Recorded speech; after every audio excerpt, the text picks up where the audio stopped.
Hello there. Today we are going to be reading a book called Shy Girl by Mia Ballard. This was self-published midway through last year, and then it was pulled from publication to be republished traditionally. And the date for that republication has been continuously pushed back over the last half a year. I've heard talks of stolen artwork, I've heard AI accusations, I've heard of very strange and incomprehensible formatting issues and word choices, and so I'm going to read this book and give you my opinion on it, and then try and look into the credibility or give my take on the credibility of what people have been saying about its issues. Because I don't want to stumble across any spoilers or have my experience even more tainted than it already is with what I currently know, we're starting with just reading this, a really in-depth look at this book. You might be wondering how and why I have this copy if it's been pulled from publication and you currently cannot purchase it anywhere, and that is because I, way back in June, picked this for my book club, and then it was ripped out from underneath of us before anyone but me could get their hands on it, and we had to pivot and we had to read a different book.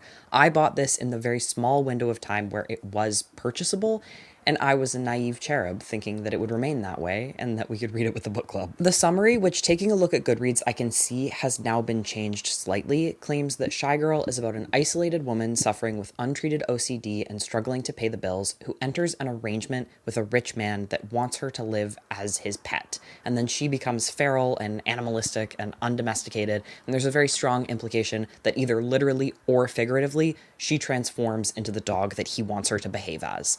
That sounds like the weird darkness that everyone in the Frankie Shelf Book Club is here for. I'm 50 pages in, and all I can say is thank God above that this book did not make it to my book club. Y'all, they would have raked me over the coals. They would have eaten me alive. They would have made me walk the plank. I am going to have to put genuine effort in to talk about the literary aspects of this book because it is so difficult to get a grasp on the tone and the pacing and even the characterization when there are so many errors and so many very, very strange things going on. Rather than actually taking in the book itself, I feel like I'm going from page to page, waiting for the next mistake. Though to be clear, I am getting enough of it to know that there isn't all that much to take in at this point anyway. Okay, let's just start. Obviously, this cover is unbelievably gorgeous, right? This is breathtaking. I don't know that I myself would have looked at it more critically if I had not heard about the controversy surrounding it, which is that this beautiful dog painting was cropped out of and stolen from an artwork by the incredible painter Wynne Lewis. Mia Ballard herself has admitted to this on her Instagram and she has apologized for it. She says she took it off of Pinterest but didn't steal it directly from Wynne Lewis, which, who in their right mind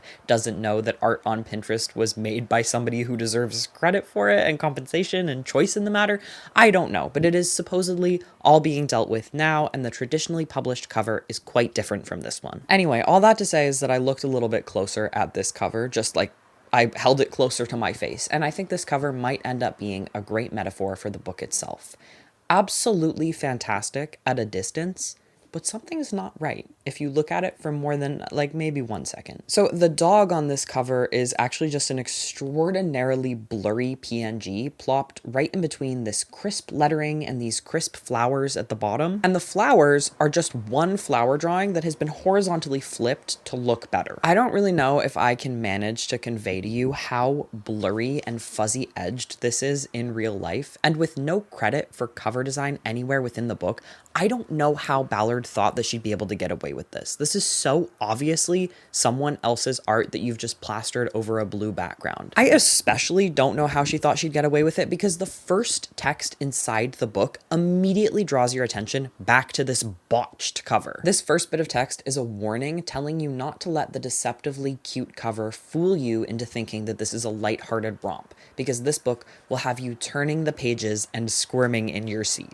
I could do without the unbridled hubris in the content warning, but there are worse crimes, and I've seen this before in author-written content warnings in horror novels, where it's much more about flexing how effectively they're gonna shock you and knock your socks off and send shivers down your spine, rather than properly communicating the information necessary for people to safely engage with the story. Instead of saying, here are the topics that this book covers and the depth it goes into with said topics, it says, this book dives into the visceral, the raw, and the unsettling.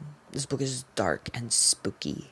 Reader beware, you're in for a scare. I mean, it's useless. What is that for except stroking your own ego? It's ridiculous. Anyway, then there's a dedication. And because I haven't said it yet, but it's becoming increasingly clear with how passionately angry I am already, this is shaping up to be somewhat of a bad faith hate reading, but it's a little different from ones that I've done in the past because this book is a book that I wanted to love. This is a book that I was genuinely interested in the premise of, and that kind of makes it even worse than if it was just simply terrible, even from the summary. So take that into account as we continue on this journey together. This might not be an entirely fair reading. Also take that as context for how much I despise this dedication, which is to the girls who bite back. Okay. To the daughters of the witches you couldn't burn. Bullshit. It sets a very specific and to me a very unsavory tone for what this book is going to hold thematically, and maybe that isn't fair because I am basing my opinion on the way other works have disappointed me with their failures to live up to the female rage marketing that publishing has loved these past couple of years, but where I'm at right now, only 50 pages in, I am pretty certain that my gut reaction to this dedication will prove itself appropriate. All right, finally, once and for all, here we are at the story's prologue. The narrator is in a girly, frilly, scratchy little outfit that is hiding her bruised body, a body that she speaks of with descriptors typically reserved for animals, having fur, having a snout. A man enters the room stinking of liquor with a birthday cake in his hands. The cake has beautiful piped frosting, and she calls it crafted for someone better. Someone not me. And while not quite a simile, someone not me does give you an indication of what is to come with the simplicity and the clunkiness of the similes that will be used in this book. Very much a case of like, are you serious? Like, is that actually the best that you have? Is that really the only way that you could come up with to describe this? It feels like a placeholder, someone not me. Like the author meant to go back and put actual writing in, and then she never did. The man has a very obvious sinister energy, and he sings her happy birthday, and she talks about how it feels like time doesn't exist in this room where she lives, how birthdays don't make sense to her anymore. Birthdays don't make sense to me anymore is a meaningless sentiment to me personally. This prologue is less than 2 full pages long. You don't have much time in there to establish what you're trying to do before you get into the real story, even if all you're trying to do here is to create intrigue. So to have this sentence that conveys nothing to me while masquerading as talking about the social isolation or the skewed passage of time feels like a misstep. And it does sound like I'm being very picky at this moment, but you just have to stick with me because all of this will feel deserved as we get more into the book. Birthdays don't make sense to me is giving me nothing. I need more. And this is present everywhere in this prologue. It is word after word, sentence after sentence, none of which do anything to set a tone, a sense of atmosphere, a character, or a voice. They are all just horror cliches and melodrama and the kind of like dark but beautiful descriptive work that you'd expect from a 14-year-old who wants to be a poet on Tumblr 10 years ago. Like in how she describes the cake. Beneath the pink gloss, the cake falls apart, crumbling into ash that coats my teeth, hollow sweetness that fills me with its nothing. Do I even need to say anything about that? Or what she says about the frosting, which clings to my fur, sticky and pink, streaked like a brand. I don't know what that means. I understand the intention behind streaked like a brand, something associated with sweetness and also something associated with violence. It's like the most extremely on the nose and simplistic female horror imagery that one could possibly come up with, except streaked like a brand does not bring up anything for me. Doesn't feel like it's doing anything other than just sitting on the page as words. Are brands often streaked? That is not something I associate with branding. And looking at images, which was horrific, I would venture to guess that most people don't either. So the guy asks the dog girl if she loves him, and she says the only thing that she knows how, which is, and I kid you not, woof. To read woof, W-O-O-F, in quotation marks, with a capital W and a period afterward, you can't help but laugh. And it's meant to be tense and dark and scary, but it's literally all that comes to my head is don't woof. And he goes, woof. That's exactly how that dog says it. He says it with a capital W and a period. I'm sure if you were somehow unfamiliar with don't woof, this part could have been a creepy way of showing the abuse that she's facing, but that's not what I personally got from it. And to be fair, that isn't Ballard's fault. Woof. The prologue finishes with her eating the cake as the obedient and hurt dog that she has been made to be. If this is trying to evoke something, it's failing for me. This prologue is flat and detached and emotionless, so it's relying on imagery, on engaging your senses. Except all it's working with, over and over again, is either sweetness, stickiness, or sharpness. It uses the word sharp 3 times in the first page. That is not enough. That is not enough to be visceral. These are the cheapest attempts at being visceral. Sticky and sweet are once again buzzwords for books that fall within this publishing phenomenon of the dark, bleak, female rage genre. And it's like, oh, okay, like I get it. Your throat is clogged with something that we're all familiar with, something associated with good times and pleasure and celebration and love. Something can be too sweet. What a stunning insight. And then with Sharp, don't even get me started on Sharp. I have a list of overused words that I'm going to search the EPUB for, that I'm keeping track of at the back here. Sharp comes up, I bet you money, it comes up more than once a page. Literally every and any intangible concept is described as sharp in this book. Here, it's the man's laughter and his voice, both described as sharp, two times each, 2 separate times each. Awesome. What does that fucking mean? It's off to a rough start, but the prologue was so nothing. It gave so very little that if the rest of the book were to be really good, then it might be easy to write that part out of our memory of Shy Girl. Would a good book, though, have a page that uses the word sharp 3 separate times? Does that ever happen? I don't think we should get our hopes up. Chapter 1 starts us off with some more repetition, with each sentence in the opening paragraph conveying the same thing. Looking back on this now, there's almost a dark sense of humor happening here that is not maintained in the following 50 pages. I never thought I'd end up here, standing on the edge of a decision that feels both ridiculous and inevitable. It's like staring at a box with "Do not open, bad decisions" inside, stamped across the front, already knowing my hands will tear at the lid, already knowing I'll pry it open just to see how bad it can get. I don't know, that's the same thing 4 times over. I could have been good with just twice.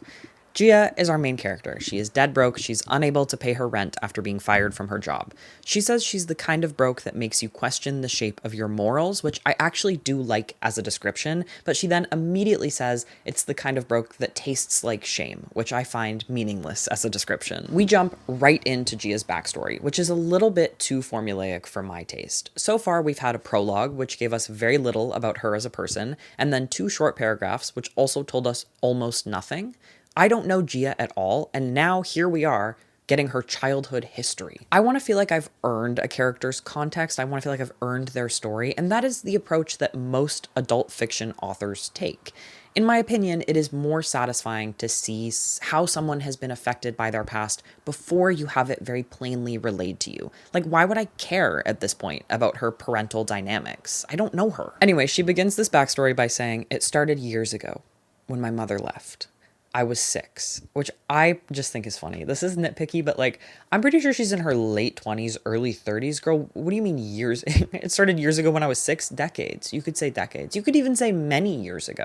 Years ago when I was 6, for a full-grown adult to say, is hilarious to me. She writes that one day her mom packed a suitcase big enough to hold forever and then left, and her dad stayed in pieces, in fragments that didn't add up to enough, which gives you a really good sense of how nonsensically melodramatic the tone and writing choices are throughout this entire story so far.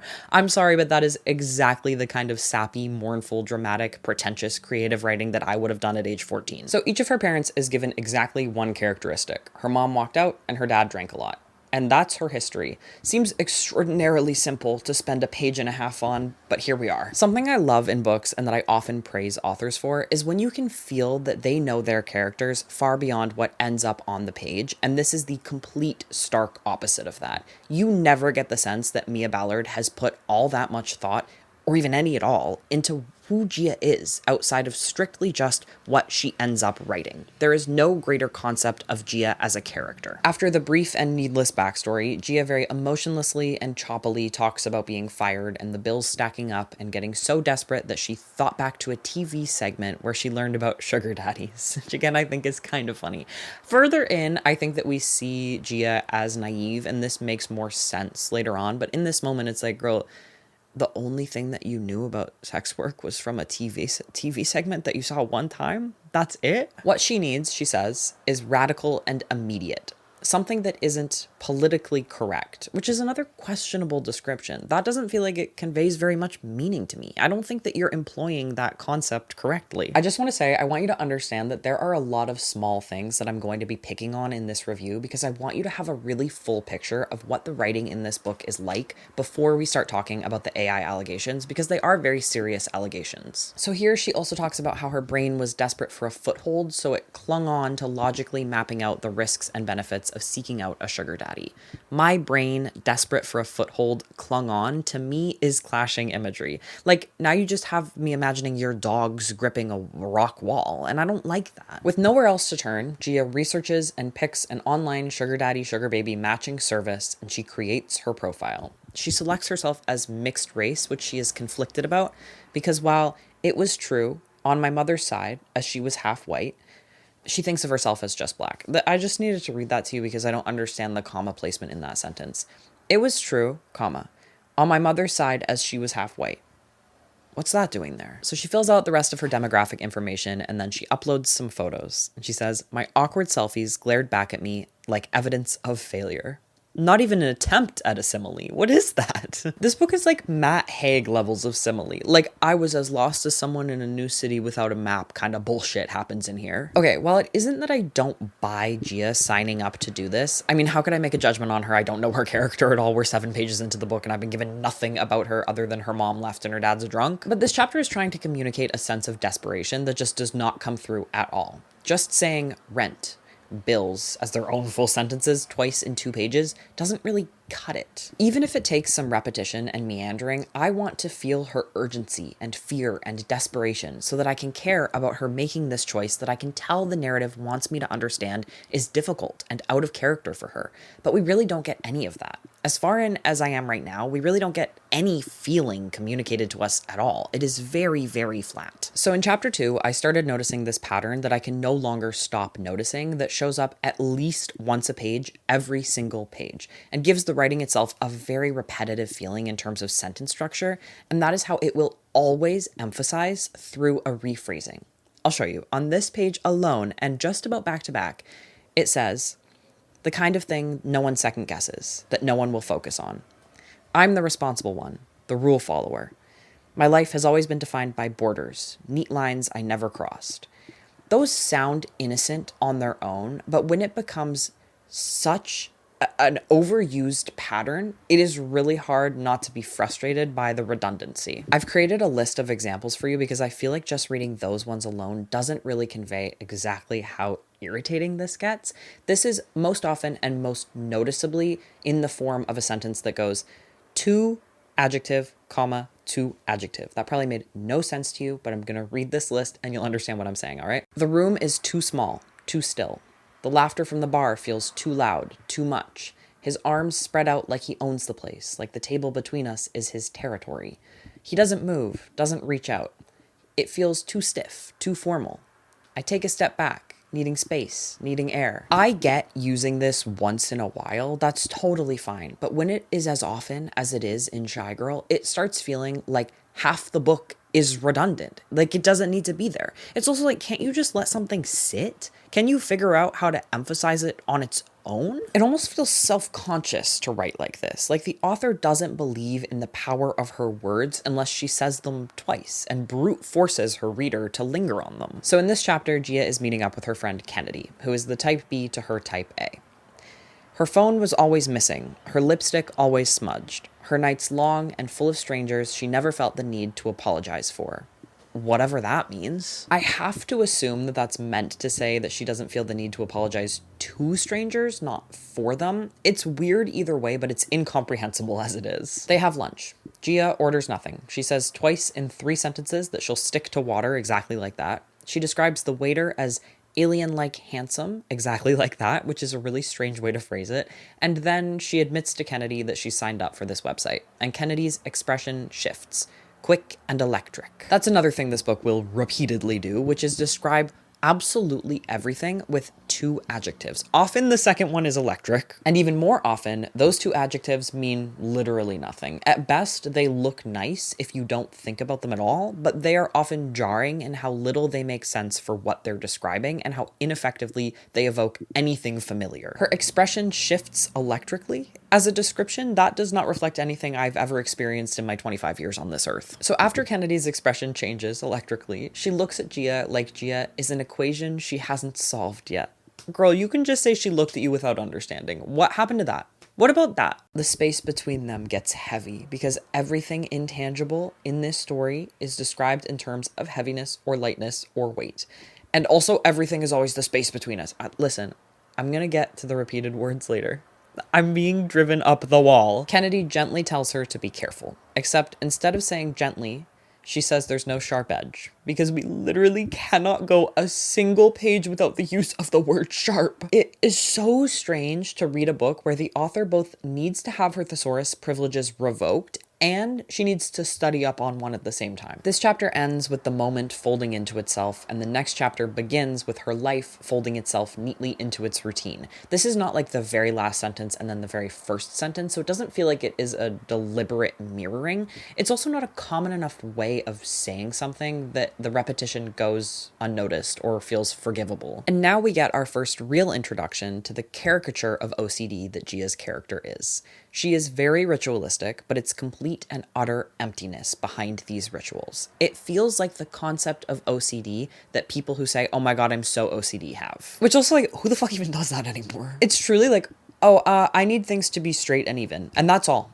There's nothing more to it, actually. I have no other interior about this. I do things in a specific way. Okay, that's your OCD representation. Bye. To be clear, this is written in first person. It is so unbelievably flat and ridiculous to write OCD like this. There's really no sense of the compulsive part, which I think is pretty significant to the obsessive compulsive disorder thing. For the summary to say she has a severe case of OCD, I need this to show up in ways other than just her at-home rituals.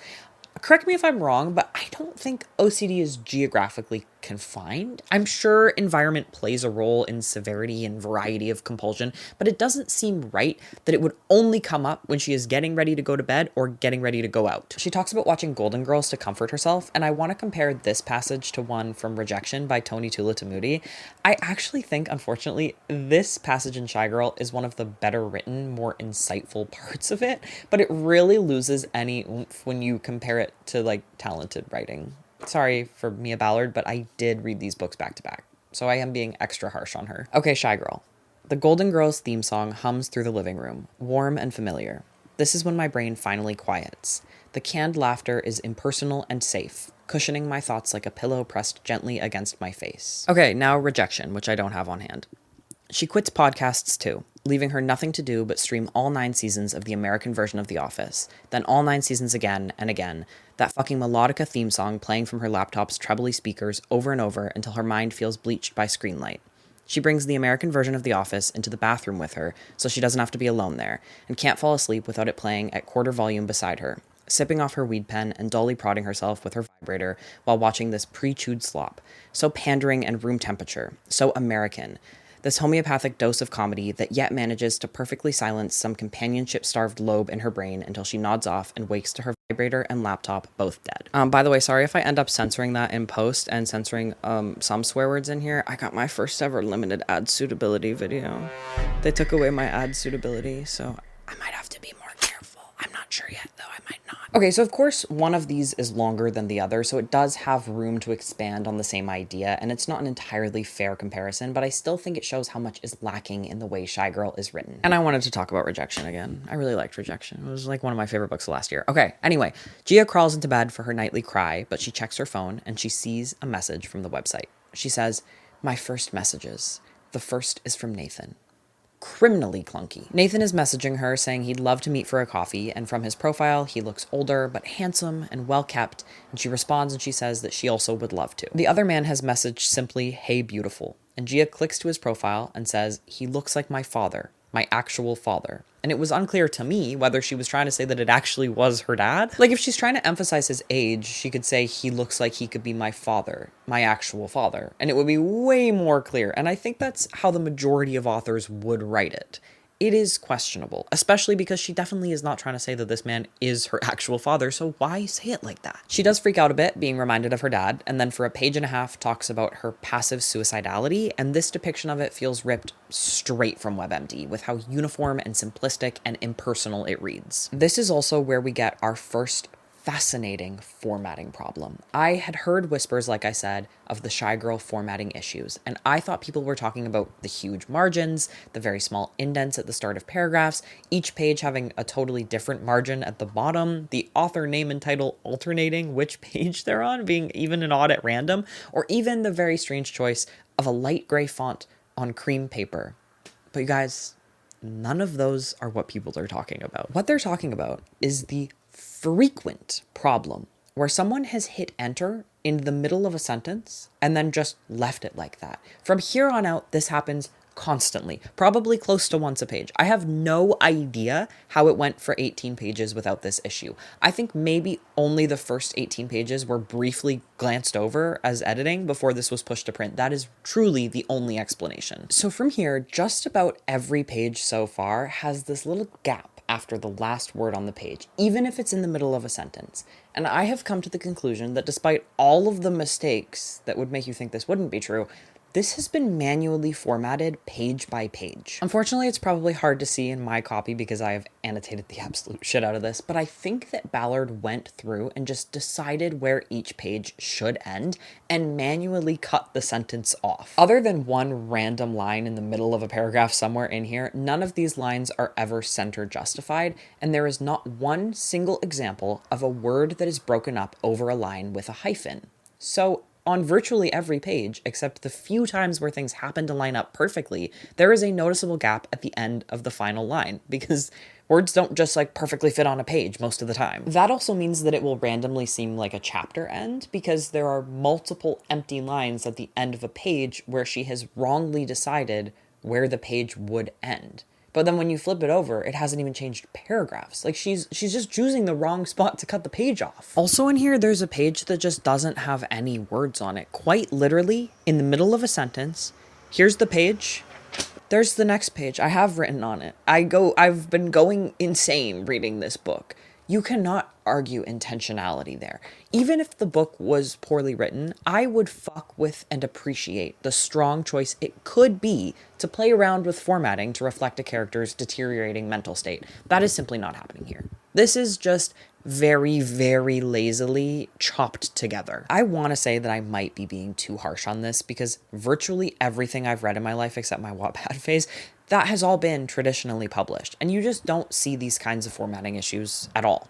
Other problems I am more used to, but every time one of these ones comes up, I'm just finding myself absolutely baffled. Though I also don't want to underestimate self-publishing. While the checks and balances to avoid this kind of thing aren't there, I think that the vast majority of self-published authors probably take a lot of pride in their work, and they respect their readers, and they spend time and effort and energy to take the responsibility to get things right. To get these very simple things right. Things that I'm pretty sure software can do most of. I don't know, I spent $20 on this. While that is definitely the cheapest new book I've ever purchased in my life because I do live in Canada, even still, my point stands that it feels bad as a reader when you can so clearly see how little care the author has for delivering a product that is worth your time. Bad writing might seem like a lack of effort, but writing is difficult. It is a skill you develop, you know? An author could have spent every waking hour pouring their heart and soul into a total piece of slop. But these problems just make it very obvious that Mia Ballard did not give enough of a shit. And it's so annoying to experience that as a reader. And also baffling. Don't you care about your work? Even if you are this careless about it, I know damn well self-publishing a book takes work. Why would you half-ass it like this? I will never understand. Okay.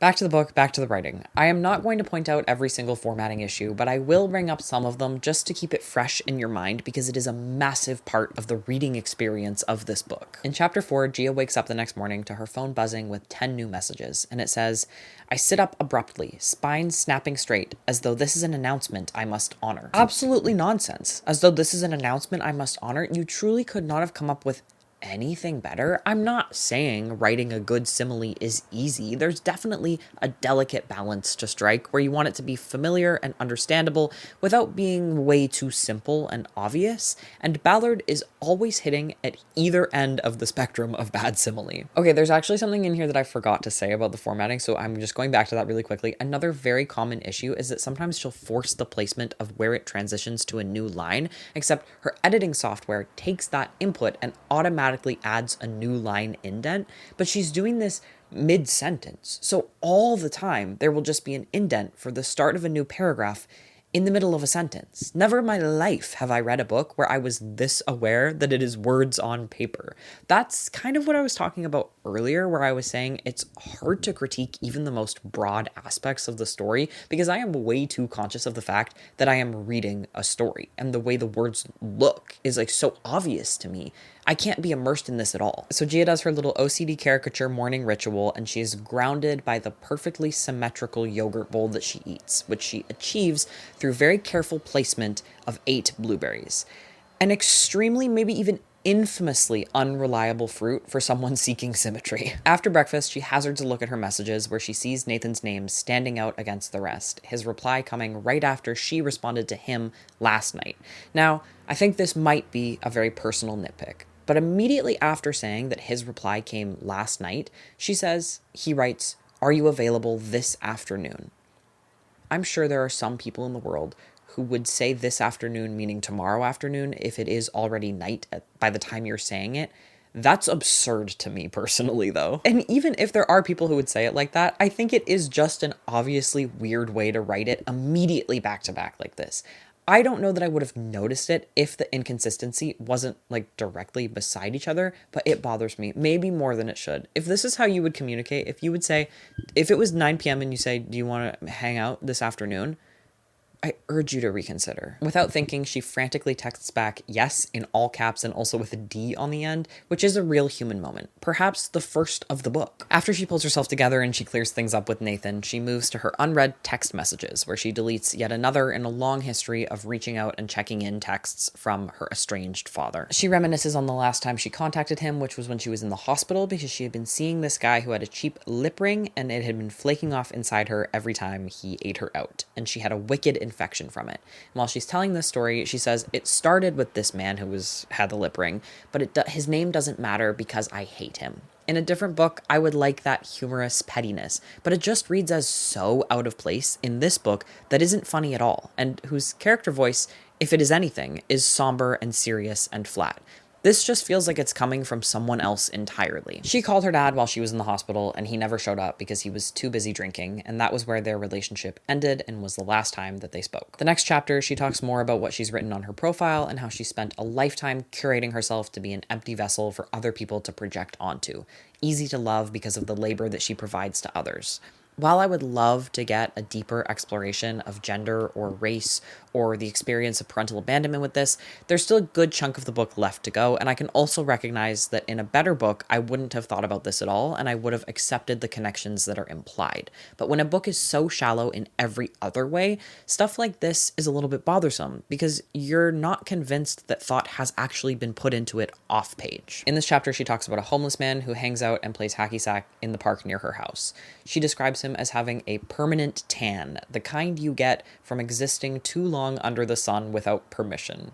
I'm just trying to give you a really strong idea of what this writing is like and how bizarre the descriptions and choices are, so that the serious claims I'm pretty certain that I am going to make will feel substantiated. So she's sitting in the park watching him play hacky sack while she finishes up a sweater that she has been crocheting for him without ever communicating with him about it or like getting his measurements. She finishes it up and then gives it to him, and she says she watches the fabric settle over his body. I am so sorry. Love to all the crochet garments out there.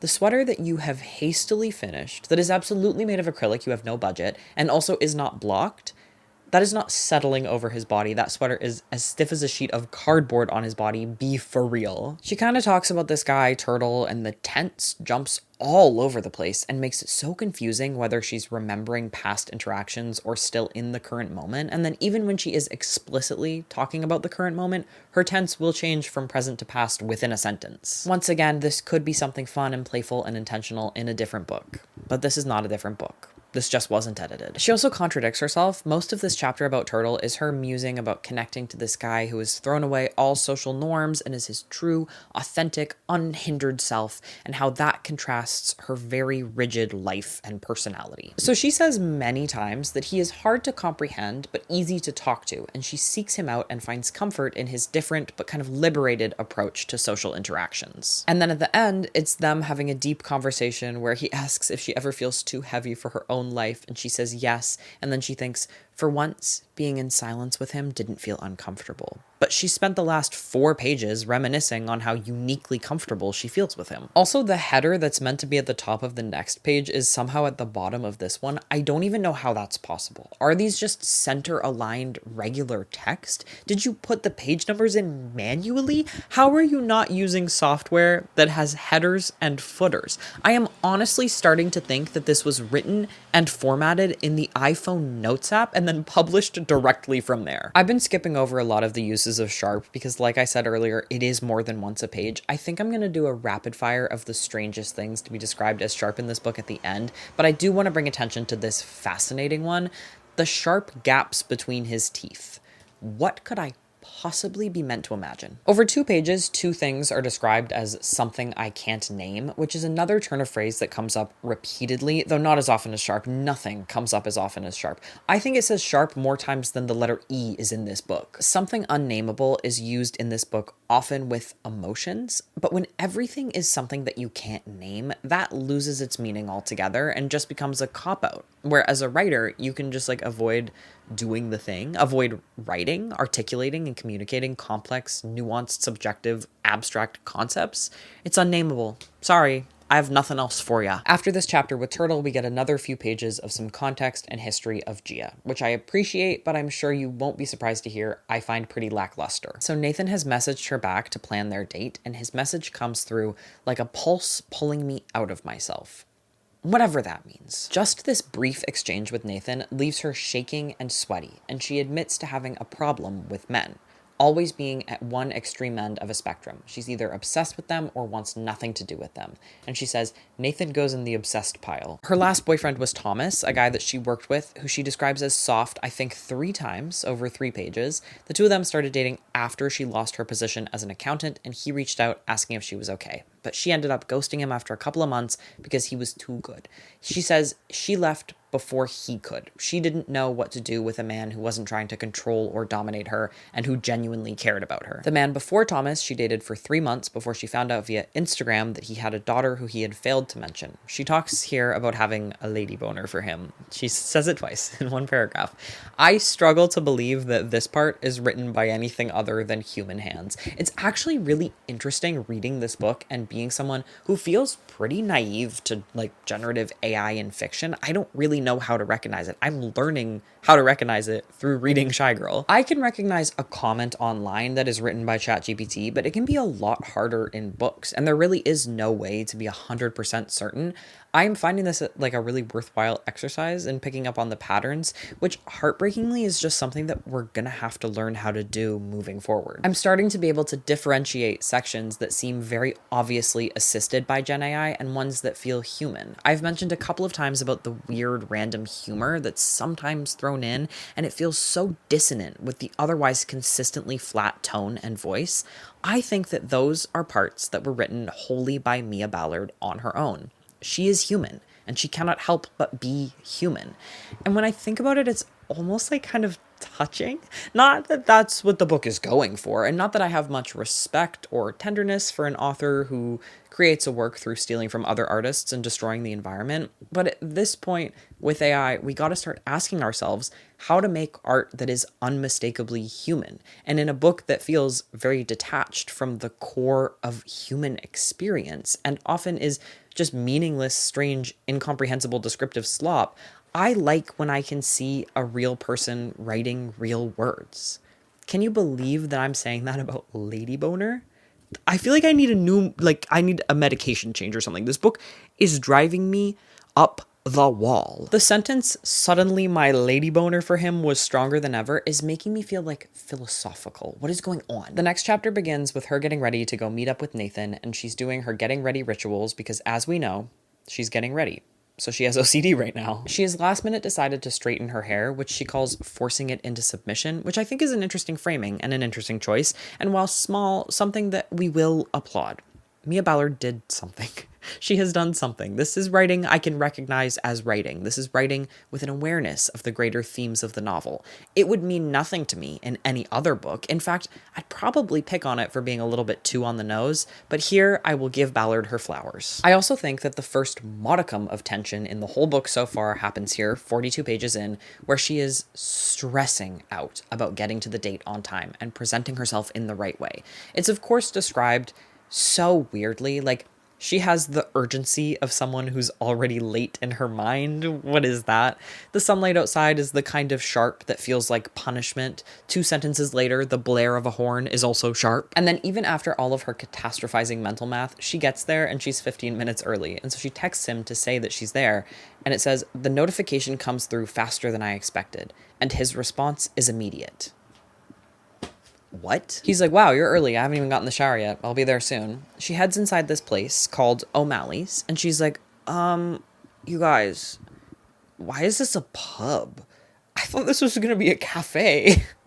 Girl, are you stupid? It's called O'Malley's. That's the most pub name I've ever heard in my life. She's meant to have a naive aspect to her character, I think, but it's not consistent or realistic. She's a grown adult woman. Why would she think O'Malley's would be a cafe? At the very least, why would she be surprised when it ends up being a pub? He shows up like 6 minutes late. He's handsome, salt and pepper. His face is lined but sharp. They have a pretty brief coffee date. He tells her she's beautiful. She continuously refers to absolutely every moment and sentence out of either of them as rehearsed. The air is heavy. The moment is heavy. The space between them is heavy.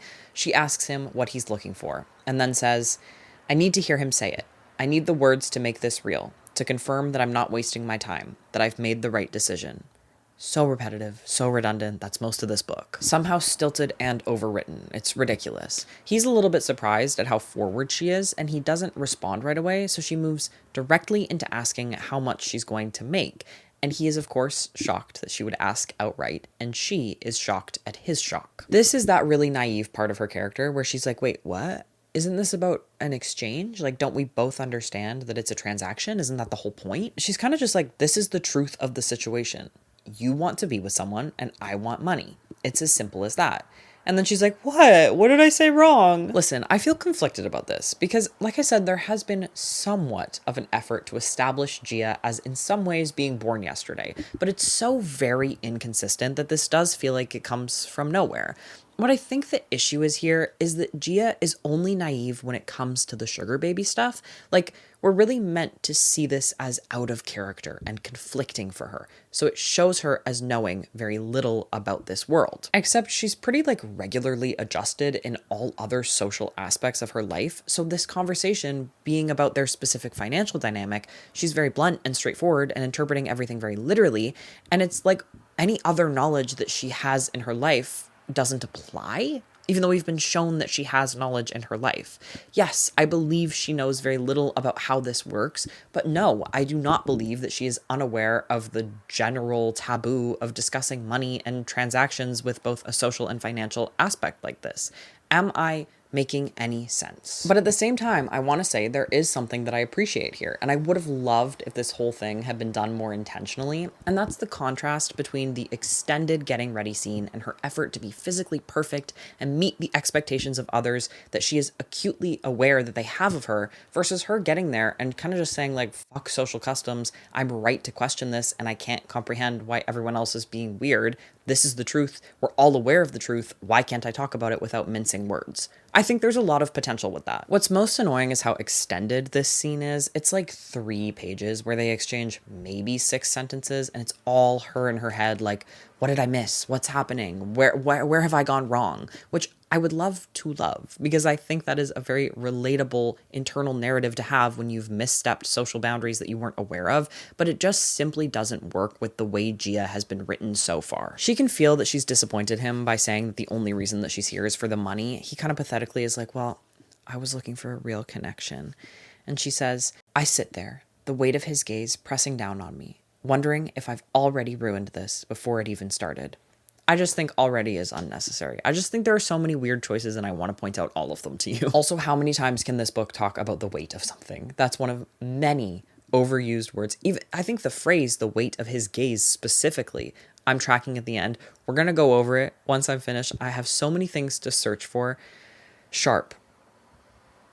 Like, this is more times than I have ever read Sharp in all of the books I've ever read in my entire life combined. This is more, and I'm only 50 pages in. I cannot wait to tell you about all of the things that can be sharp. Your eyes will be opened to new worlds. I will see you probably in another 50 pages. 50 more pages into Shy Girl, and it's not better. It might be worse. Okay, so she kind of bungled that date with Nathan, and she gets home, and because she's getting ready for bed, she has OCD now, as you might remember. She says she strips off all of her clothes, the pants, the shirt, even the socks. She says exactly that, and then she folds them neatly into squares and puts them in the drawer. Girl, are you not washing your socks? I don't think that she's wearing like hand knit wool socks, but I guess maybe. Still, I think at the very least she should be airing them out after wearing them. I feel like it says the sock thing just to really drive home how obsessive compulsive she is without thinking of the implications of it. She then does her bafflingly empty OCD rituals and then gets another text from her dad promising that he's sober now and wanting to reconnect with her, which she swiftly deletes. There are tons of messages on the website from other men, but Gia only has eyes for Nathan, and she's devastated that there's no bubble with his face waiting for her. I do like that she became obsessed with simply the first man to show her any remotely positive attention. I would like it more if it felt like there was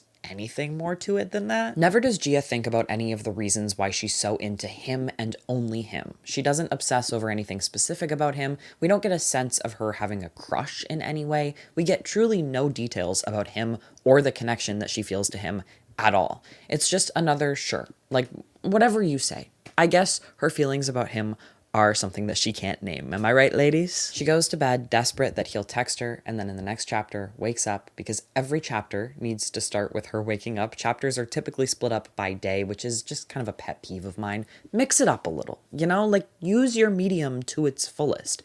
Do something with the end of a chapter that you couldn't as effectively do within the regular text. Use the tools that you're given. She's waking up to the phone ringing. 2 pages later, when the next chapter starts, she will also be waking up to a loud noise. The opening paragraphs will read as essentially exactly the same. In this one, we've got all of the shy girl cliches. The noise has teeth, which is slightly different than just simply being sharp. We'll give her that. Her heart beats a rhythm against her ribs. Rhythm is overused ridiculously, as is against my ribs. Heartbeats, breath, anxiety, fear, someone else's words. You would be surprised at the variety of what can push against Gia's ribs. And then finally, there's a stupid, simplistic simile. The unknown number on her phone is like a puzzle she doesn't want to solve. What is the point of saying it like that? I'm tired. Say it a different way. If you don't have a simile, it doesn't have to be a simile. This phone call is what she calls a job offer, but then through detailing what they talk about during it, she reveals is actually just a request for a job interview, like a preliminary job interview. This is for a courtroom reporter position, something that she's trained in, which comes as a surprise to me. While knowing very little about Gia and her past, one thing that I've been told pretty plainly is that numbers bring her comfort, and she has centered her whole life and education and career around numbers, and that's why she went into accounting. But she's trained in stenography? I don't fucking know. This interview does give her hope. And then, even better, she gets a text from Nathan.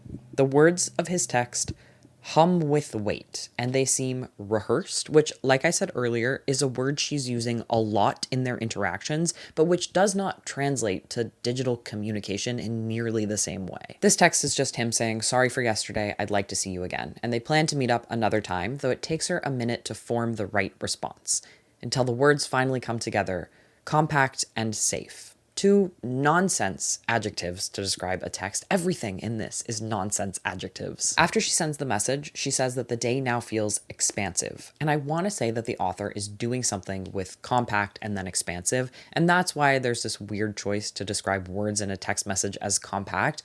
But it's really hard to feel like anything in the writing has any deliberation when there is so much incomprehensible strangeness going on. Like, truly just a couple of sentences later, she pulls out her notebook and the pages are humming with potential. She just said that the text that he sent hummed. Using hum like this is a very common sign of AI writing, and I mean, of course it is. Who in the world would write like this even one time, let alone like 10 over the last 60 pages? She writes down some things that she needs to do both for the job interview and then the date with Nathan, and she feels like she can manage the day ahead for once. The next chapter, of course, like I said, she wakes up, it's gotta be a new day. This time she's woken to the sound of knocks so forceful they feel personal, like the sound's been weaponized. We got that repetition, we also got the silly, empty simile. There's actually then a simile that almost works, that I wouldn't really think twice about if this page itself was not 50% simile. In this one, she says her thoughts scatter like marbles on hardwood floor. But the issue is that she then describes what it means for marbles to scatter on a hardwood floor. So what's the point of the simile if you're just gonna use other more clear language to describe the thing? You have now taken away my chance at interpreting this and imagining something for myself. You've undermined your own imagery. The simile brings me in, it engages me, it gives me a task in a way, and then you immediately do that task for me. Now I'm annoyed. Finally, after 2 paragraphs, she goes to the knocking at the door, she opens it a crack, and she peers through the narrow gap like she's afraid of what might be on the other side. Is she or is she not afraid? Make a damn choice. Put the similes down. She opens the door, and I know I'm reading so much out loud to you right now, but just listen to this. There's no one there. Just a piece of paper slapped against the door, tilted at an angle, like eyes mocking me. Supposed to be its, there's no T. The corners are curling slightly, the tape barely holding it in place.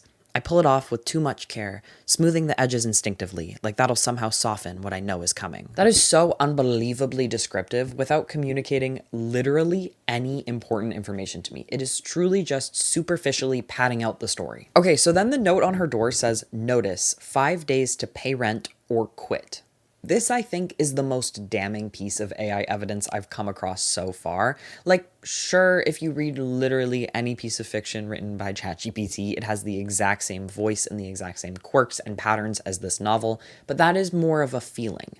Pay rent or quit on an eviction notice is, in my opinion, allegedly, not something that a human would ever write. While this is not phrasing I have ever heard before, I did do my due diligence and I looked it up, and it doesn't seem like a complete AI hallucination. Eviction notices are sometimes called quit notices, though it doesn't seem all that common. But even still, even with that context, it is too unfamiliar. Even if some people might recognize this jargon, even if the majority of people would, I think they would still find it strange enough to be jarring because it spits in the face of what any person might expect it to say. Anyway, she reads this, and what does she do? She exhales sharply, which is actually one of the few uses of sharp in this book that makes sense. It then continues with this very formulaic step-by-step narration of her walking over to the couch, sitting down, hovering her fingers over her phone, opening the website, finding Nathan's contact, and on and on and on. How about how you feel, though? How about what's going on inside your head? Please, for the love of God, how about anything that could connect me to you as a person who also experiences things? Here she says, "I wish I had his number, something real and solid that exists outside the cloud," which, while I don't think is technically incorrect, is not really how people use that term, the cloud, like regularly in regular speech. I don't know if I've ever heard someone talking about like their Tinder conversations as being in the cloud. It's just weird. It's a weird thing to say. Gia is desperate and lost with this eviction notice, so she messages Nathan, telling him that she needs help and asking if they can meet up that night. Has anyone noticed how long I have been talking for and how little has happened in this book? I think it's been 3 things. I think genuinely it's been 3 things. She signed up for the website, she met Nathan, and now she's being evicted. We're 65 pages in. I have probably at this point spent an hour talking to you about all of the mistakes in here. Nothing has happened. All of the other time hasn't even really been character work or like atmosphere building or tone setting. It has been weird, repetitive descriptions. There's only 200 pages in the book. Over a quarter of it could have been a single chapter, maybe 2. So she sends this message, and then her phone rings with a sharpness that makes her flinch, and it's Nathan. And she says, "I glance around the room, my eyes landing on a smudge on the wall that looks like a tiny ghost of a mistake I can't fix." What are we talking about? I think this has got to be the worst one. That is egregiously bad. What are you even saying? A tiny ghost of a mistake you can't fix? That's nothing. That means nothing. The 2 of them plan a nice dinner date. And then, what do you know? The next thing that happens, Gia is getting ready. So she has OCD now. I think that I would still want more from inside her head during these rituals, but if this book wasn't sold with the explicit language of following a character with severe OCD, I do kind of think these rituals would be totally fine. It is such a bold choice to expressly commit to representing a complex, stigmatized, misunderstood mental health disorder and then do absolutely nothing to communicate like the mental health aspect of the disorder. OCD is simply the actions that Gia takes. That is so boring and so unrealistic to literally anyone's experience of OCD. It's a misinformed caricature at best, and I think it's plainly offensive at worst. So getting ready, Gia puts on this dress that she's mentioned a couple of times as something she's been saving for the right moment. And I really feel no significance for her when she finally puts it on. I feel no tension, even though the narrative wants me to understand her as thinking of this dress as very important and as like bringing good luck to her. I want to care. I genuinely, truly do. I want to anxiously cross my fingers that she won't like spill a drop of wine on it. I want to be holding my breath the whole dinner. Obviously, it's been well established at this point that Ballard and her chatbot companion are not capable of writing anything with emotional depth, but I don't even need that aspect to care about this supposedly very important dress. Just tell me like the financial burden that it would be to replace it. Something, anything, allow me to buy into her feelings. I feel the same with Nathan and how she thinks about him. He's this formless being that she is totally obsessed with and believes to be the singular solution to all of her problems. Give me more. Give me one thing that you like about him. Give me one feeling that you have about your connection to him. Make me care. Okay, so she gets ready and then she starts practicing. Rehearsing what she's going to say and how she's going to look when she says it. Because guess what? Gia is uncomfortable and awkward talking about and asking for money. Gia actually does understand that there's pretty strict social customs around that. Can you believe it? There is a bit in here that feels very out of character and just out of place generally, where she talks about the tissues that she has in her purse to use if she decides to summon tears, which kind of goes beyond the rehearsing that she's been doing and falls right into pure manipulation territory, which I'm certainly not against. Do what you need to do, but I do think I needed way more buildup than the absolute zero that we got. Like, wasn't the whole point of making her naive so that we would pity her? I no longer know what the book wants me to feel about Gia, and it's not like I can really form my own opinion without being led to one because I get nothing of her interior to do so with. But when she gets to the restaurant, it makes sure to tell us that she leaves enough space to fully open her car door without grazing the one beside her. So at least we get that.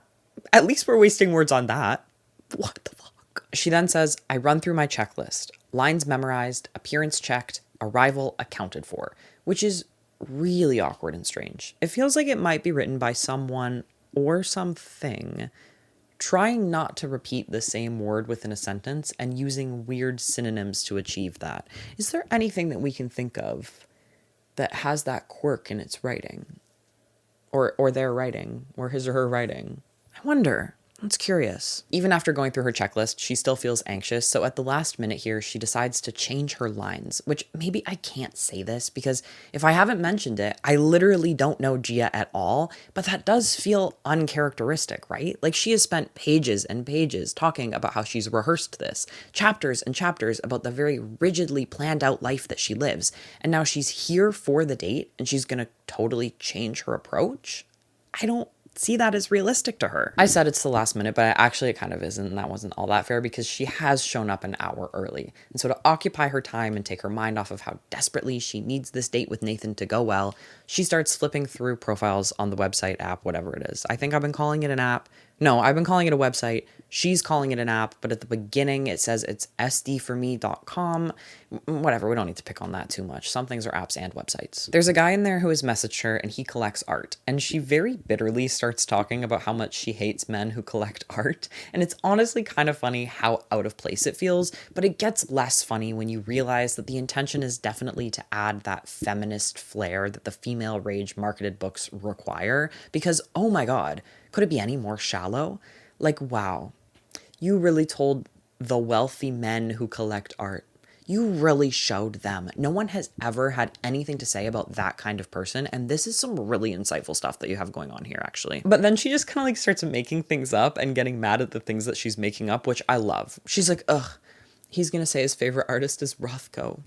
Or he'll say some obscure artist, a flex wrapped in pretense, which is a very funny mix of overwritten and casual, especially given the subject matter. Never thought I'd see flex used in the same sentence as pretense. So she's imagining him curating his response to her asking what kind of art he collects, and she's getting herself all riled up about it. And I will praise that. I love the hypocrisy of her here, considering that she is critiquing the same cultivation that she spends her life doing, and an imagined one at that. But then she's talking about how men want to be seen for what they gather instead of who they are, like a large collection of Funko Pops or sports memorabilia. And yes, she does say Funko Pops. And then she's like, he can say whatever he wants, but my thoughts are still the same. Very cool, dude, but that doesn't mean you're a good person. And it's like, girl, he literally hasn't even said anything. I don't even think he was trying to virtue signal with the art collecting. Like, what are you saying? There are so many other ways to meaningfully critique him, and all you could come up with is just because you collect art doesn't mean you're a good person? Who was even talking about that? It's so funny to me. I don't know if it's intentionally funny in the way that it's funny, but I really enjoyed this part. She keeps cycling through the app to kill time, but she knows whatever she does in there won't matter because all that matters is Nathan. Nathan is different. Nathan is endgame. Why? I couldn't tell you. How many times do I need to beg for more? I don't need it to be logical. I don't even want it to be logical. I don't need to understand, but I need there to be even just a whiff of her having reasons for this. I would actually really like it if Nathan was just some guy who she had shared a few sentences with over coffee, and as the audience, we could really see her delusions whenever she talked about him, but it never goes that one step beyond just stating Nathan is different. Me and Nathan are going to be different. We're endgame. We have spent so much time getting ready in this book. Maybe some of that time we could have spent thinking about Nathan in a really unwell, irrational way. I don't think I'm asking for too much. This feels like bare minimum to me. Finally, she's killed enough time to head inside, and when she pushes open the door of the restaurant, she says all of her senses are pleased.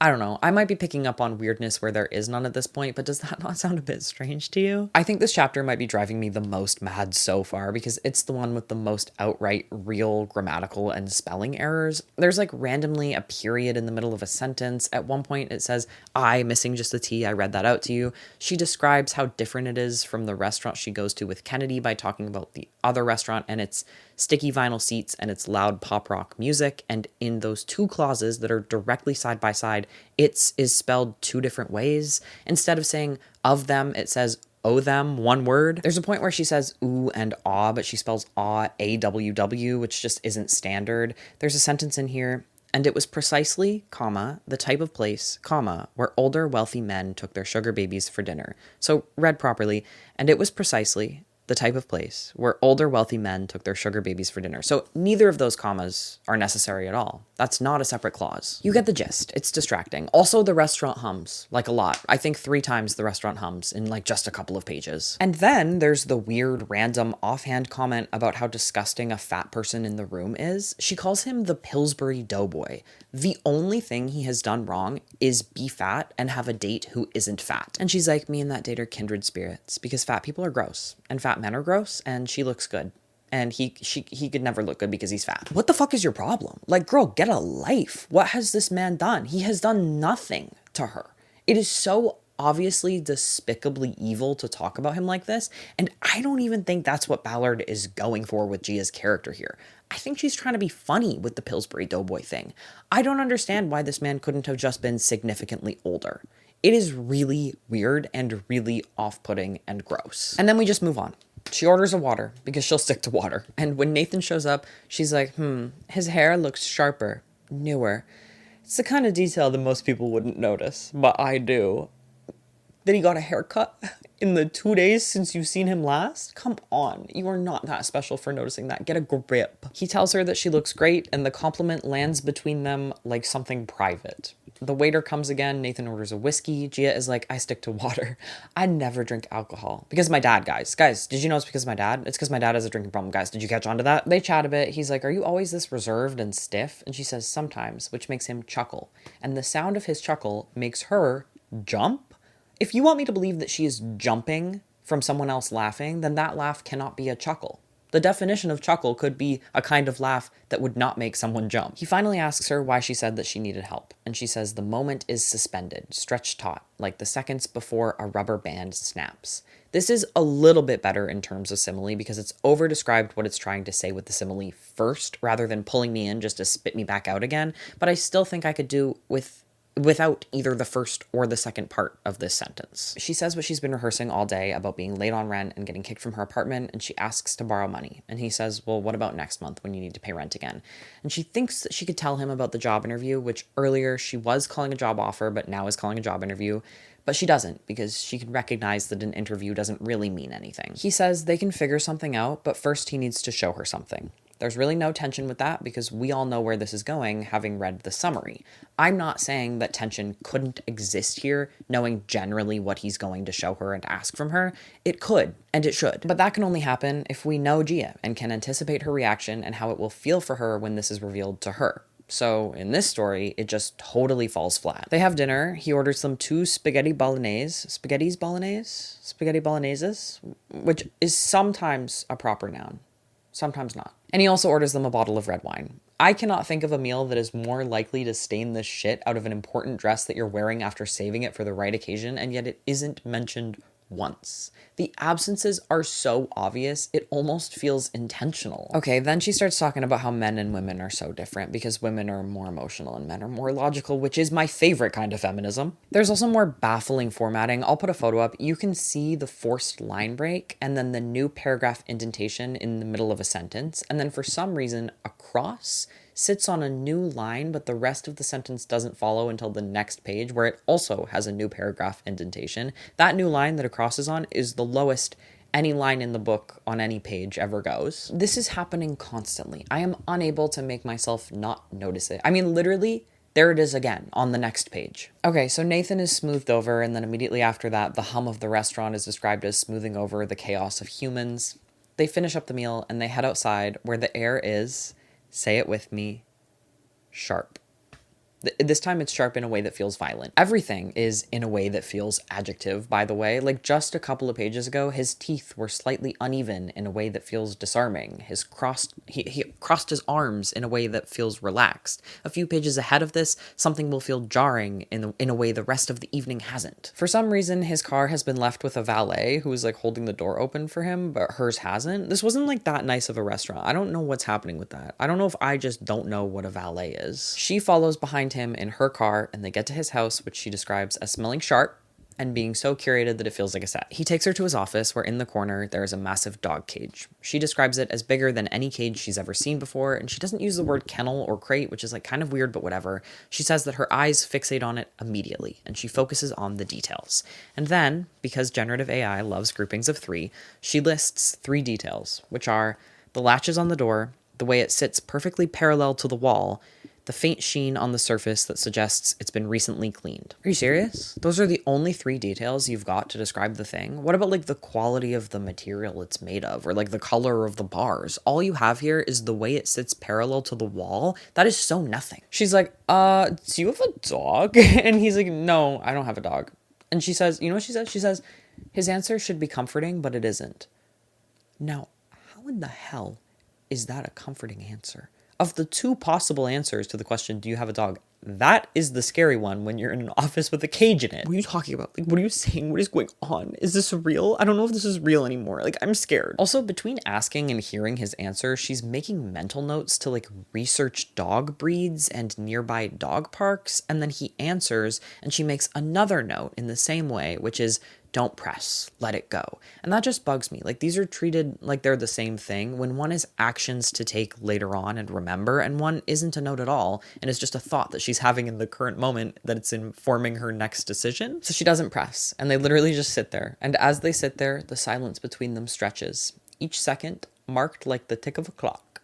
Guys, the seconds passed like they do on a clock. Isn't that meaningful to you? Doesn't that bring up such vivid imagery for you? The scene just drags on and on with no tension because these people are just names. They're not characters. She's got nothing going on behind her eyes, and neither does he. So she just sits there, like, noticing random inconsequential details in the room until finally her eyes land on a black leather collar. He grabs it and he tells her to stand up, and she obeys, and he puts the collar on her without her consent, and she says it rests against her skin like an unfamiliar weight. That's not a simile, that's just what it is. She's playing along, but of course she does not have a choice. Not only is her livelihood reliant on this man, she's also alone in his home with him. It's nighttime. She's been shocked into submission with no communication about where this was going. She hasn't, like, had time to think about how she's feeling. He's never asked her about how she's feeling. I certainly don't question her inability to push back while in this situation where she's confused and scared. What I do question is how long it takes her to understand what's happening to literally any degree. You spend a long time here thinking naively that you and Gia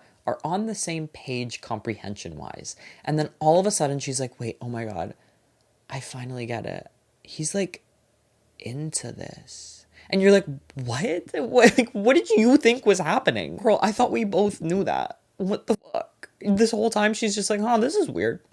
I guess he must have, like, found this collar on the ground somewhere. He's trying to figure out what it's used for. It's interesting. This inherently tense scene has had all of the urgency wrung from it because of how poorly it's written. You can never stay immersed because as soon as you start getting close, there's something like Gia having this ridiculously late realization, or a sentence like this with the tense continuity error. The weight of his request settling over me like a fog, and my mind spirals, calculating every angle, every consequence. That's not right.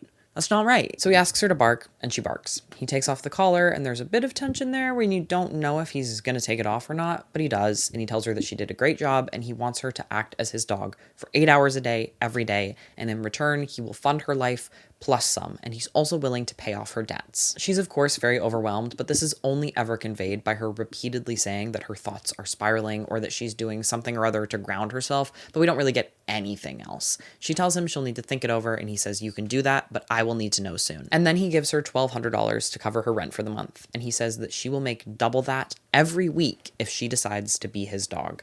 And her thoughts spiral. And the edge of the money is sharp. And she has exactly one thought where she asks herself if she can act like a dog for 8 hours a day every day. Sorry, did you want more than that? Did you want more than that when she's been given this really complex task, to this question that she has to answer for herself? If she can do this? Don't be an idiot. That is literally all you get. My mind spirals. Okay, next chapter, it's the next day. She takes her money to the landlord, and the neatness of the stack feels like absolution, and her landlord has a priceless look on his face like he couldn't believe she'd paid it, and she says she'll never be late again, like a mantra she was trying to believe herself. Like, this is unbelievable, is it not? This is all just within a few sentences. And then she says the air is sharp. The air is sharp and electric. And then she thinks back to the collar that still feels like a phantom weight against her neck, and the memory of that is sharp. And then the chapter is over. This is all over less than one page. Let me find it for you. Let me show you this. Everything I've just read to you, that is from that amount of words. Are you joking? Okay, then she goes home and she types dog behavior tutorial into her computer and she starts clicking through, absorbing the information like a sponge. I'm struggling. I'm actually struggling here. She, like, very easily finds a dog behavior tutorial and she has nothing to say about that. Like, nothing about who would make that tutorial or, like, why it would exist. Not really sure what happened to her being naive. Like, you're telling me that she can easily accept a dog behavior YouTube tutorial, but not that sugar daddies exist. I think it's funny. I think it's silly. We spend a lot of time here following her, doing her little dog movements and perfecting her performance, and she records it. And when she finishes the recording, it says, I sit back on the rug, semicolon, my legs crossed, and replay the video one more time. I don't know. Your guess is as good as mine. Over this day, she messages the questions that she has to Nathan. He tells her that she can use the bathroom, but that coughing or sneezing will count as breaking character unless they're unavoidable, and breaking character will be punished. Her thumb hovered over the screen, but her mind spirals, because what even is tense? That's nothing to Mia Ballard. She can do whatever she wants. Then she's like, okay, well, what about water? Like, can I drink? And he says, yeah, you have to drink out of a bowl. And she's like, I have to drink out of a bowl? Which is hilarious. She says, the finality of his tone is unshakable. I have to drink out of a bowl. Are you joking? That is the number 2 thing about acting like a dog. It's crawling and then drinking out of a bowl. And And then you're acting like a dog. That's you acting like a dog. She is shocked that the guy who wants her to act like a dog 8 hours a day in a cage with a collar wants her to drink out of a bowl as part of that.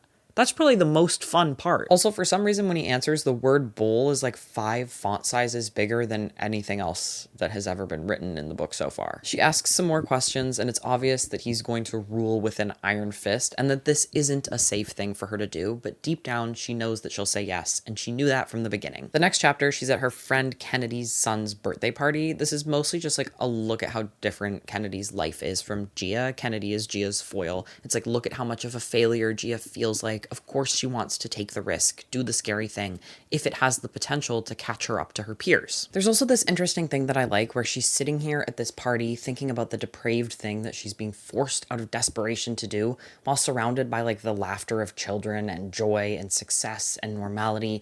That is something. I can give it up for that. But there are things, of course, that I have to pick on. Like, listen to these 2 passages. I sit stiffly on the edge of a wicker chair, my iced tea sweating onto the glass side table. The condensation pools into tiny circles that refuse to stay contained, slipping into one another until they form a jagged mess of moisture. Okay? Not even 2 pages later. My iced tea is sweating on the glass table beside me, the condensation pooling into shapes I keep trying to fix, but they resist, spreading out into jagged lines. What is happening? That's the same thing twice. What are we doing? Kennedy says something about how life moves fast, and Gia thinks the words hang in the air, gilded and sharp, as though they weren't meant to land on me, but did anyway. Gia says something about her upcoming job interview and says the words are strange, like an offering that wasn't hers to give. She describes the way she's sitting as being like a guest at an interview I didn't apply for, verbatim. Not even a job I didn't apply for. What is happening? I don't have the language to continue describing how poorly these similes are performing in this story. They are saying nothing. They are meaningless. They're nonsense. It is just dog water simile after dog water simile in this book, and awkward phrasings.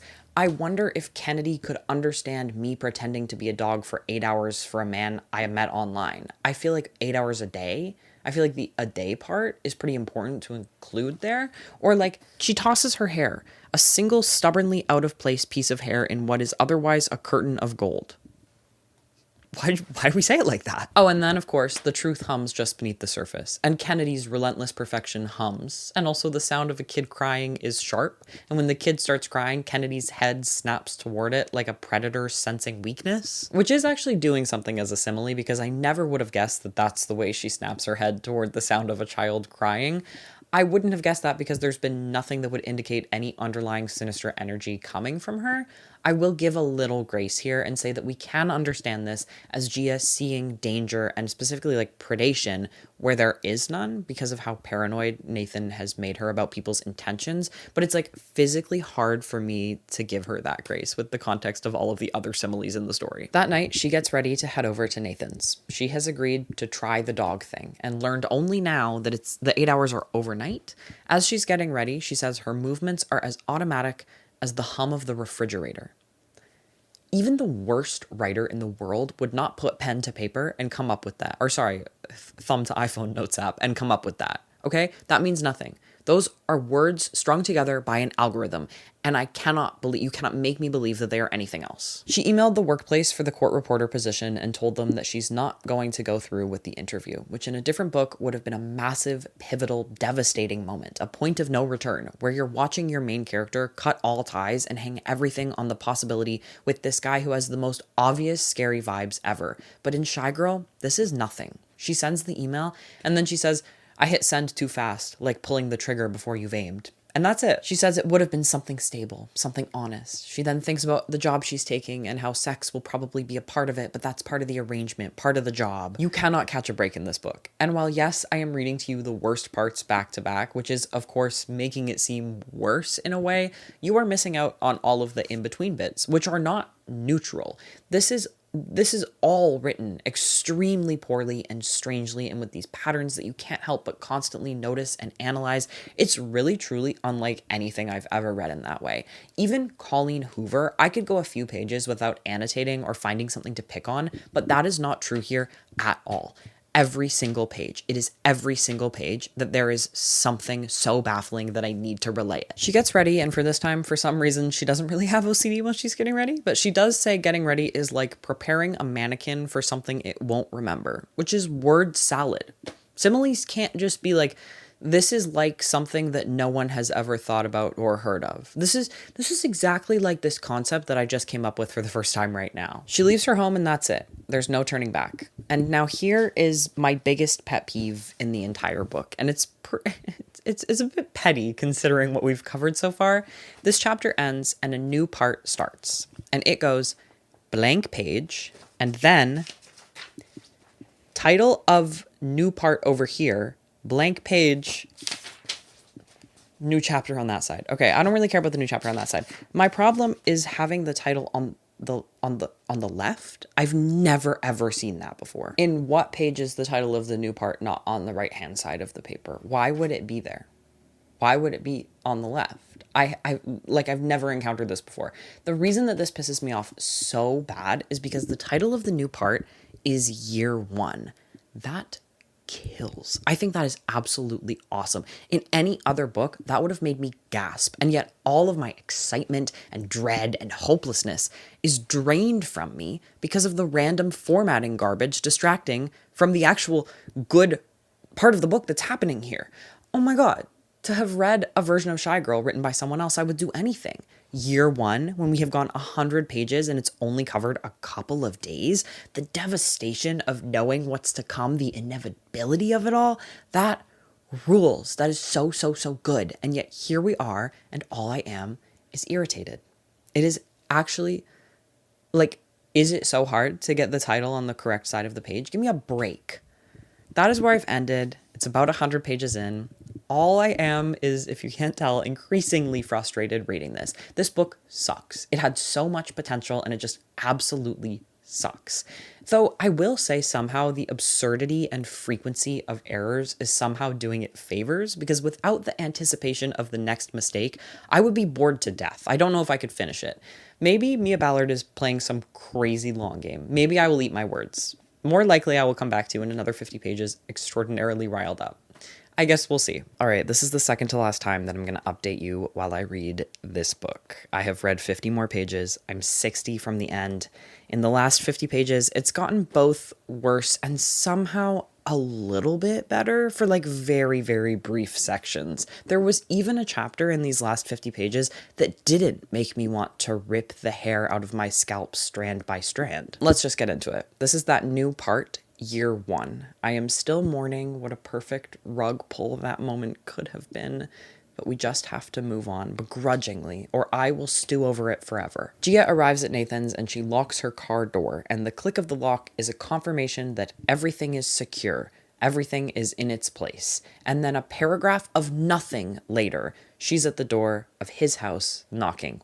What happened there? Why was there a whole paragraph between these two things? I have no idea. I couldn't tell you. When she knocks on his door, the knock feels heavy in her chest before it even lands, whatever that means. Nathan lets her in, and his gaze sharpens twice in a single page, and then he tells her to hand over her purse and take off her clothes, and his words land like a weight. Every new simile seems like the most egregious one, but that has got to be the least effort I've ever seen put into any sentence ever written. His words land like a weight? A weight? She takes off her clothes and folds them up neatly, and then explains that what she's trying to do is to get some control back in a situation where she has none, which, like, I just don't need her to explain. Everything in this book is so simplistic and obvious, and having it explained to you just brings attention to how shallow it is. It is really difficult to read a book that treats you like you're stupid, and it's written by an author who doesn't seem like she knows what she's doing at all. Nathan coldly and strictly tells Gia that she is now to remain in character until he says otherwise, and then he commands her to speak. And once again, she says woof. It's less funny this time because it's followed by a comma rather than the period, but I still yearn for better onomatopoeia than simply just woof. He locks her in the cage and then he leaves, and his footsteps fade, each one an echo of presence retreating into absence. This shit is so pretentious. It's pretentious and stupid. What a horrific combination. Then the house hums faintly. This cage that she earlier described as being the biggest cage she had ever seen, this woman's never been to the zoo, is now way too small, and there's no way for her to fit into it without the bars pressing into her. But she tells herself that it's part of the work, part of the deal. She hears footsteps every so often, which she feels the need to say are a signal that Nathan is near. Why would you feel the need to tell me that's what they mean? There's a long time spent alone in the room thinking about how time moves differently when you're so devoid of stimuli, but it doesn't actually say anything like that. It's more just like, the seconds pass and my mind spirals. At one point, he comes in and he takes her to the bedroom, and what you would expect to happen happens, and the narrative skips over it just as much as I do, which I appreciate simply because I'm tired of reading this book. He then takes her back to the cage, which waits like an inevitable destination. He then gives her some commands, and she says that his words shift from praise to command to something else entirely, and she says nothing more about that. There isn't a hint of what that something else could be. I have no idea whether this is positive or negative or neutral, so what's the point in saying it? I have seen authors use this something I can't name or something unreadable or something else thing effectively, where in showing restraint and not describing something, it gives the audience the opportunity to fill in the blanks. It says something without saying anything, which if done well and sparingly can be really satisfying for the reader. Mia Ballard does not have the writing chops to accomplish that, and neither does ChatGPT. This is just emptiness on emptiness. He puts her back in the cage, and then the house hums again, low and steady, and the light above me feels sharp. And that is word for word that sentence. She manages to fall asleep, and she wakes up, of course, at the start of the next chapter, where Nathan comes in and opens the door to the crate, but he clips the leash onto her collar with a finality that presses against her ribs. He takes her to the bathroom, and he instructs her to clean up, and now all of a sudden, would you believe it, this is the one scene where she has contamination OCD. When she's done, he instructs her back to the floor, which greets her like an old habit, and then he clips the leash back on and takes her back to the cage. And for some reason, he doesn't lock her in the cage before he delivers the blow where he tells her that she actually isn't free to go, and he's decided that he's going to keep her. Of course, this makes her mind spiral. When he asks if she understands, she does say woof back in response, and all of her questions collapse under the weight of his gaze, because of course they do. The cage waits for her like a familiar ache, and she crawls inside and is once again locked in. And the light is sharp, and also too bright, too watchful. Her breath is a careful rhythm. She folds into herself, and every other constantly repeated cliche that fills up space on the page without actually saying anything. So yeah, here we are. Mia has been abducted. Logistically kind of insane. Like, this man knows next to nothing about her. How would he know that people aren't going to look for her? How does he know that in the hours and hours between him proposing the idea and showing her where he lives and her accepting the idea, she wouldn't have told anyone anything? How does he know her whereabouts won't be traced back to him? I guess that he's banking on her shame, but like, people can tell lies and falsehoods while giving their loved ones enough information to ensure their safety. It seems like he got unbelievably lucky, and it is not addressed. And realistically, if he was always planning on doing this, which we are meant to believe, then it should have been done the very first time he took her to his house, right? Also, like, what's he gonna do with her car? Her car is parked outside his house. Surely that's important. Surely that means something. When she wakes up, the clock is no longer in the room, which is something. I like that detail of abuse, of him taking away the simplest, most basic need, her ability to track the hours. This clock is like the only thing in the room that had the possibility to ground her, and he recognized that, and he removed it. I just hate that she then says, the clock is gone. He removed it. Of course he did, when she could have just said the clock is gone, and it would have hit way harder. Now, weirdly, is the point where she starts telling herself that this is just Nathan testing her, that he will let her out. But all of the tension has been drained by the chapter break and the night having passed, or I guess day having passed, whenever it was that she slept. I don't think the book knows either. Pacing-wise, I think her internal struggles should have come when she was first locked in the cage completely against her will. Here it's just like, sure, girl, like, whatever you want to tell yourself. I've moved past it at this point. We are no longer having these thoughts together. I'm really just never able to connect with Gia. She's either so far distanced from me through the nonsense descriptions and similes and emotionless writing, or we're finally in a moment where she is actually experiencing something, and I'm trying to put myself in her shoes, doing all the work myself, but able to do it, and then it takes that opportunity away from me by putting Gia way behind wherever I was at and trying to empathize with how she was feeling or what she'd be thinking. This is the same as when she went, oh my god, guys, I think he's into this.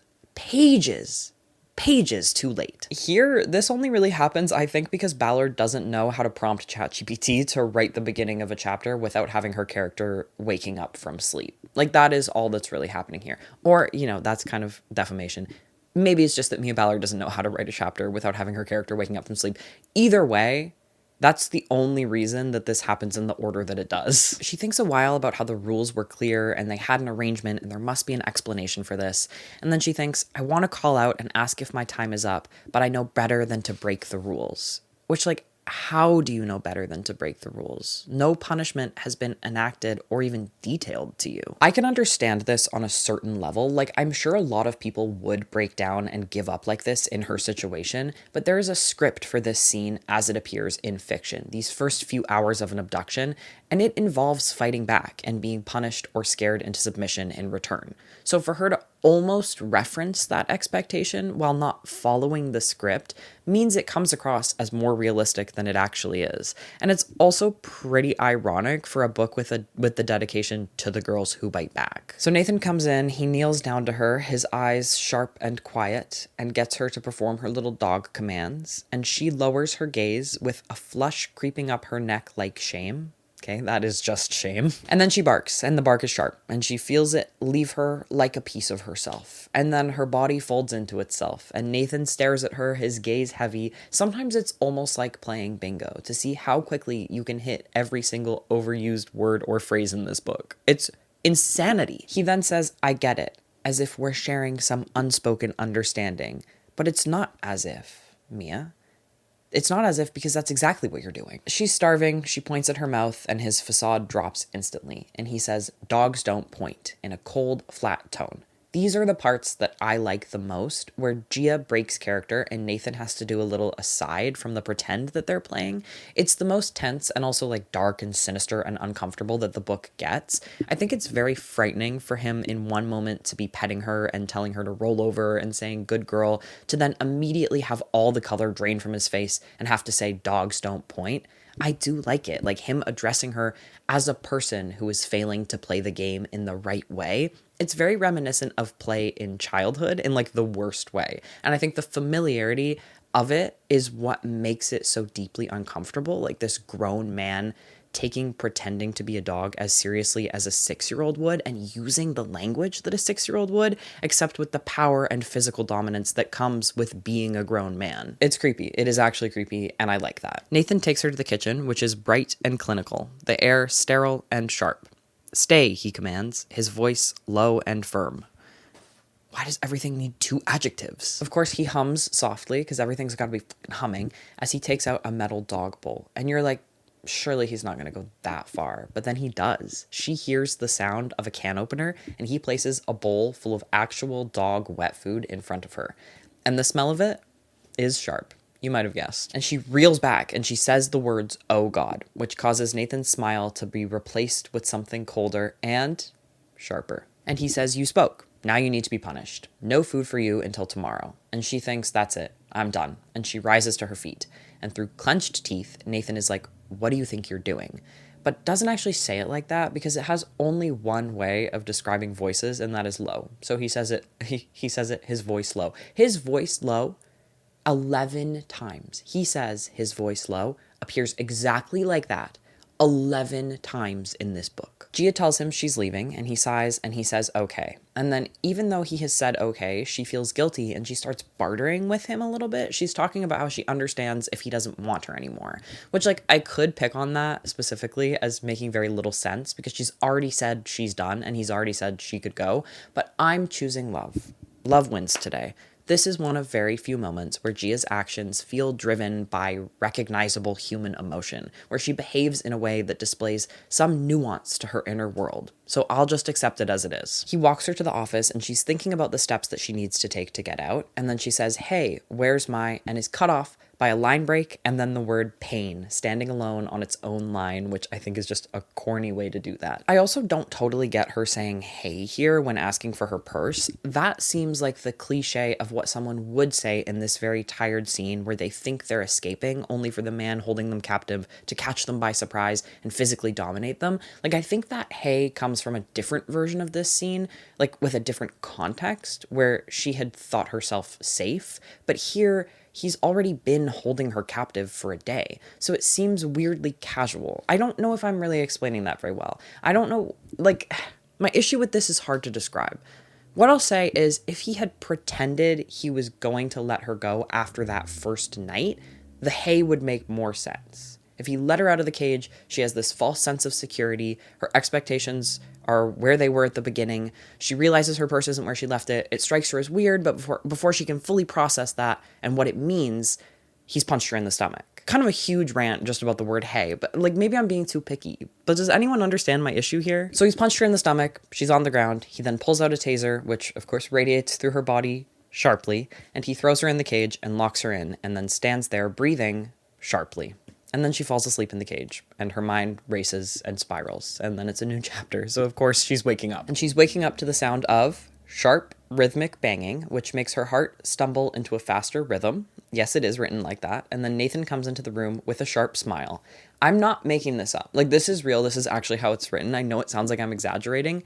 This is how often this book says sharp. Okay, I'm now going to read a few sentences to you, not to pick them apart. This is, I think, the most effective part of the book so far, and I think it's only fair that if I'm going to read you the worst parts, I also read you the best. His presence fills the space, sucking the air out of it, and for a moment, I can't see anything else. Then she crawls in behind him. That got me. That got a reaction out of me that was not just pure and simple rage. I really like that line. I think it's a wonderful little shock. It deals the blow quickly and effectively. I like how she's reduced to just she. It almost feels like she's a she in the way boats are she's. It's just good. It's just a good line. So Nathan's got another little dog girl. She's emaciated and her hair is matted and she's covered in bruises, and it tells us that some of them are dark purple and others are fading into yellows and greens, and then for some reason it says, like they've been layered over time.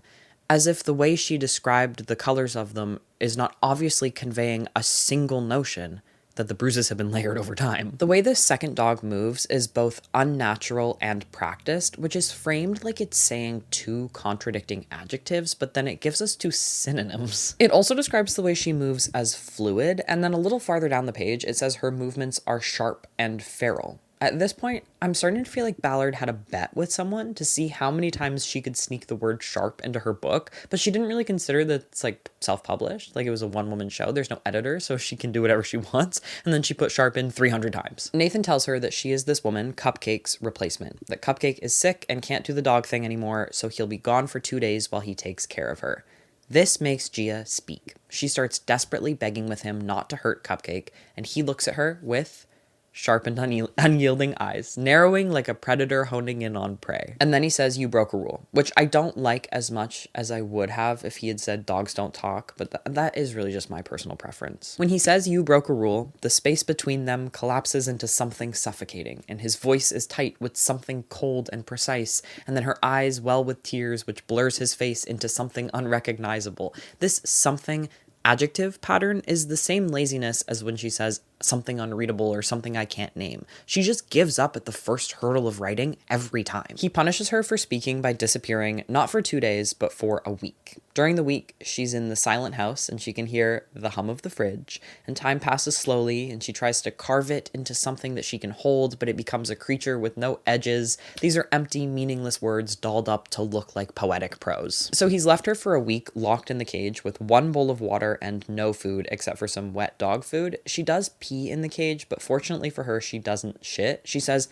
"There was nothing left to lose," which, like, girl, you can't make this poetic. You don't need to try. Like, put the pen down. She refused to eat the dog food until her hunger sharpened her into something unrecognizable. Also, like, you did eat the dog food, and like if you ate the dog food, I feel like it would probably have to come out the other end, but like sure. By the 5th day, she says she was no longer a person. When Nathan gets back, she's really troubled by and disgusted at her relief to see him, which is another thing I'll appreciate as being written by a person who can think and understand emotions.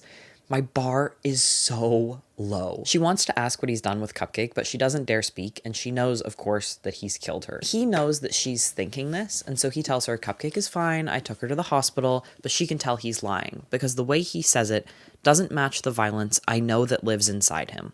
That's in the wrong place. The word "that" is in the wrong place. That should say, doesn't match the violence that I know lives inside him, not I know that lives inside him. whatever. Anyway, he takes her to the bathroom to clean her up, and he runs a bath, and he dips his hands into the water like a sculptor testing clay. Any sculptors in the chat out there? Let me know. Does that mean anything to you? The water is too still, too perfect, and then she gets in, and the heat is, stop me if you've heard this one, sharp. Nathan strips to his boxers and he gets into the tub with her, and then she says the sight of seeing him entering the tub makes her stomach turn, though I don't fully understand why. Baffling. How could anyone be this out of touch, not just with their own emotions, but with like any human feeling whatsoever? Why do I feel uncomfortable when the man who is abusing and torturing and holding me hostage gets into the bath with me? That's anyone's guess. She says that he kneels in the tub and then starts scrubbing her down. I don't really know why he's in the tub at all, but like, sure, like whatever. She's trying to imagine this as a scene pulled from someone else's life, where they're a normal couple and he's caring for her, and I like that. But then I am immediately annoyed because she says, the silence is loud, and his presence is a weight I can't escape. When his scrubbing hands work their way lower between her legs, his cold, sharp eyes meet hers for the first time, and he tells her that he's unhappy she spoke. I'm sure that you can understand that in this moment where he's reprimanding her and displaying his power, it is very significant where his hands are. Yes, it should be important to Gia, but we've learned not to expect anything out of her inner world, but it's also important to me as the reader and how I'm understanding the scene and how I'm filling in Gia's unwritten and unacknowledged emotional state. So I feel that continuity here really is necessary, and it stands out to me way more than it would have otherwise when Nathan, just a couple sentences later, drops the sponge and the sound of it hitting the water breaks the silence. Where were his hands? Ballard cannot help but undermine virtually everything she does well or bordering on well with her extremely lazy, thoughtless writing. After this bath, time in the novel starts passing more quickly. The weeks fold into each other, their edges blur together, their rhythm is meaningless, her hunger sharpens, the edges of her hunger gnaw at her, and on, you get it. She hasn't broken any rules since she was left alone for a week because his punishments are too cold, too exact. She's also drinking from the dog bowl, and she says the taste of the water is metallic but necessary, whatever that means. She says when she whimpers, he either notices or he doesn't care, which is just wrong. To not care, you would need to notice. What you meant to say was he either doesn't notice or doesn't care. The like pretty common phrase. This actually that I've just been talking about is the chapter that I remembered as being okay, but I think I was coming down with something. I think I have like consumption. I don't know. Looking back, there's nothing about it that stands out to me as anything remotely better than what we've read so far. I think honestly I just finished this chapter and I was neutral at the end of it, where she's talking about like surviving and enduring and how this can't last forever, and I was like, oh, that was pretty good. I have Stockholm Syndrome. I honestly wouldn't be surprised if this book started doing some Stockholm Syndrome thing. The absolutely fake disorder, just completely made up. That would be in here. I bet that happens in the last 60 pages. In the next chapter, Nathan comes into the room with his sharp and predatory teeth, and he tells her that the project that he's been working on is done. He has renovated Cupcake's old room to now be Gia's space, and she no longer needs to spend all of her time in the cage. They go up to the room. It's this cliche thing that kind of makes you think like, damn, like how much freaky stuff is this guy into? Because the room is done up in a very frilly, feminine, childish way. There's pink and lace everywhere. The lace on the bedding scratches her like a reminder that she can't escape it, whatever that means. He tells her that she'll sleep here every night, and he tells her it in a way that is matter of fact, like he's explaining a schedule. That's exactly what he's doing. So that's why it seems like that. His words are sharp. His grin is sharp. He tells her that she needs to act like a dog even when he's not around, and then he points out a camera in the corner. He says, if I see you try to escape or try to stand, you'll be punished. Do you understand? And she says, woof. Give me anything other than woof. Even if you try and fail to write out a dog sound that isn't woof, I would appreciate that. Dogs make more sounds than just WOOF, period. In response to the woof, Nathan grins yet again, and then he leaves her alone in the room, the door locking behind him with a sharp, echoing click, the sound reverberating like a final note. Whoever is writing these similes, human or machine, man or Muppet, they have completely and utterly given up at this point. They are just saying the most basic way to describe whatever it is they're describing and then putting like a before it. Also, he grins 6 times in this chapter. It's 3 pages long. The next chapter is some undetermined amount of time later. She's been in this room that she calls the pink room for a long time now. She says that she's read every book on the shelf at least 10 times, which, like, why are there books on the shelf in the dog room? He's like, you have to act like a dog at all times. I'm watching you always from the camera. Here are some books for you to read, though. So she's hanging out in there reading, which in this universe is fine for dogs to do. And then he comes in and he drops a piece of paper on the ground and it sharpens the energy in the room. I'm sure you know what this is because the story has turned into a very formulaic, predictable kidnapping story. It's a missing person poster. Her chest tightens at the realization. I'm going to read this passage to you verbatim so that you can understand how annoying her narrative interjections are. Literally every single one of them includes a simile or a metaphor. I thought I'd covered all my bases with you, he says, his tone casual, like he's annoyed about a stain on his shirt. I don't speak. I can't. My throat feels tight, my breath uneven. I know you don't talk to your family, so they weren't an issue, he continues, pacing slowly, like this is a story he's been waiting to tell. I wrote your landlord a letter, said you were leaving the country, even included $4,000 in cash. Generous, right? Told him to toss or sell your stuff. He pauses, tilting his head, as if waiting for applause, his eyes glinting with control. Okay, so aside from the similes, which I can no longer expend the energy to be hateful about, we just need to sit with them in miserable silence together for a second. How did he get this information? It seems like this part of the book is just here to cover some bases. Like, it's the author kind of like waving her hand at any plot holes that she's created, but it only makes them more obvious. Like, Gia never said anything about her family to Nathan. How in the world did he find her landlord? But then not know about her pretty close friendship with Kennedy, who is the reason why this missing person poster exists. Nathan tells her that apparently Kennedy has been looking for her since she went missing 6 months ago, which is the most awkward way for him to say that and really just feels like the author speaking to you through her characters, saying like, listen up, Gia has been held captive for the last 6 months. I would expect this to be something like, she's been looking for you for the last 6 months. That would be far less obvious and on the nose to me. There's another little bit of just him speaking where she interjects, this time not with similes, but with adjectives. It says, luckily, he says, his tone light, conversational. You didn't tell her anything about me. I know because I checked your texts. You know, for someone who's supposed to be your best friend, you didn't tell her much. He chuckles, low and cruel. If I'd known you two were so close, I would have written her a letter. Told her you were starting off some fabulous new life abroad. Actually, ... He pauses, tapping his chin. I still might do that. I understand it's hard to write a conversation between two people where the narrator is unable to speak or respond, but there's gotta be a better way than this, right? Her interjections really are only here for forced pacing of the rhythm of the conversation, far more than they are delivering important context or necessary and evocative descriptions. Also, the chin tapping, that shit is so over the top. He taps his chin. Maybe I will do that. Okay, most flat supervillain of all time. After he says that, Gia fills with a sharp guilt and thinks, I should have told her.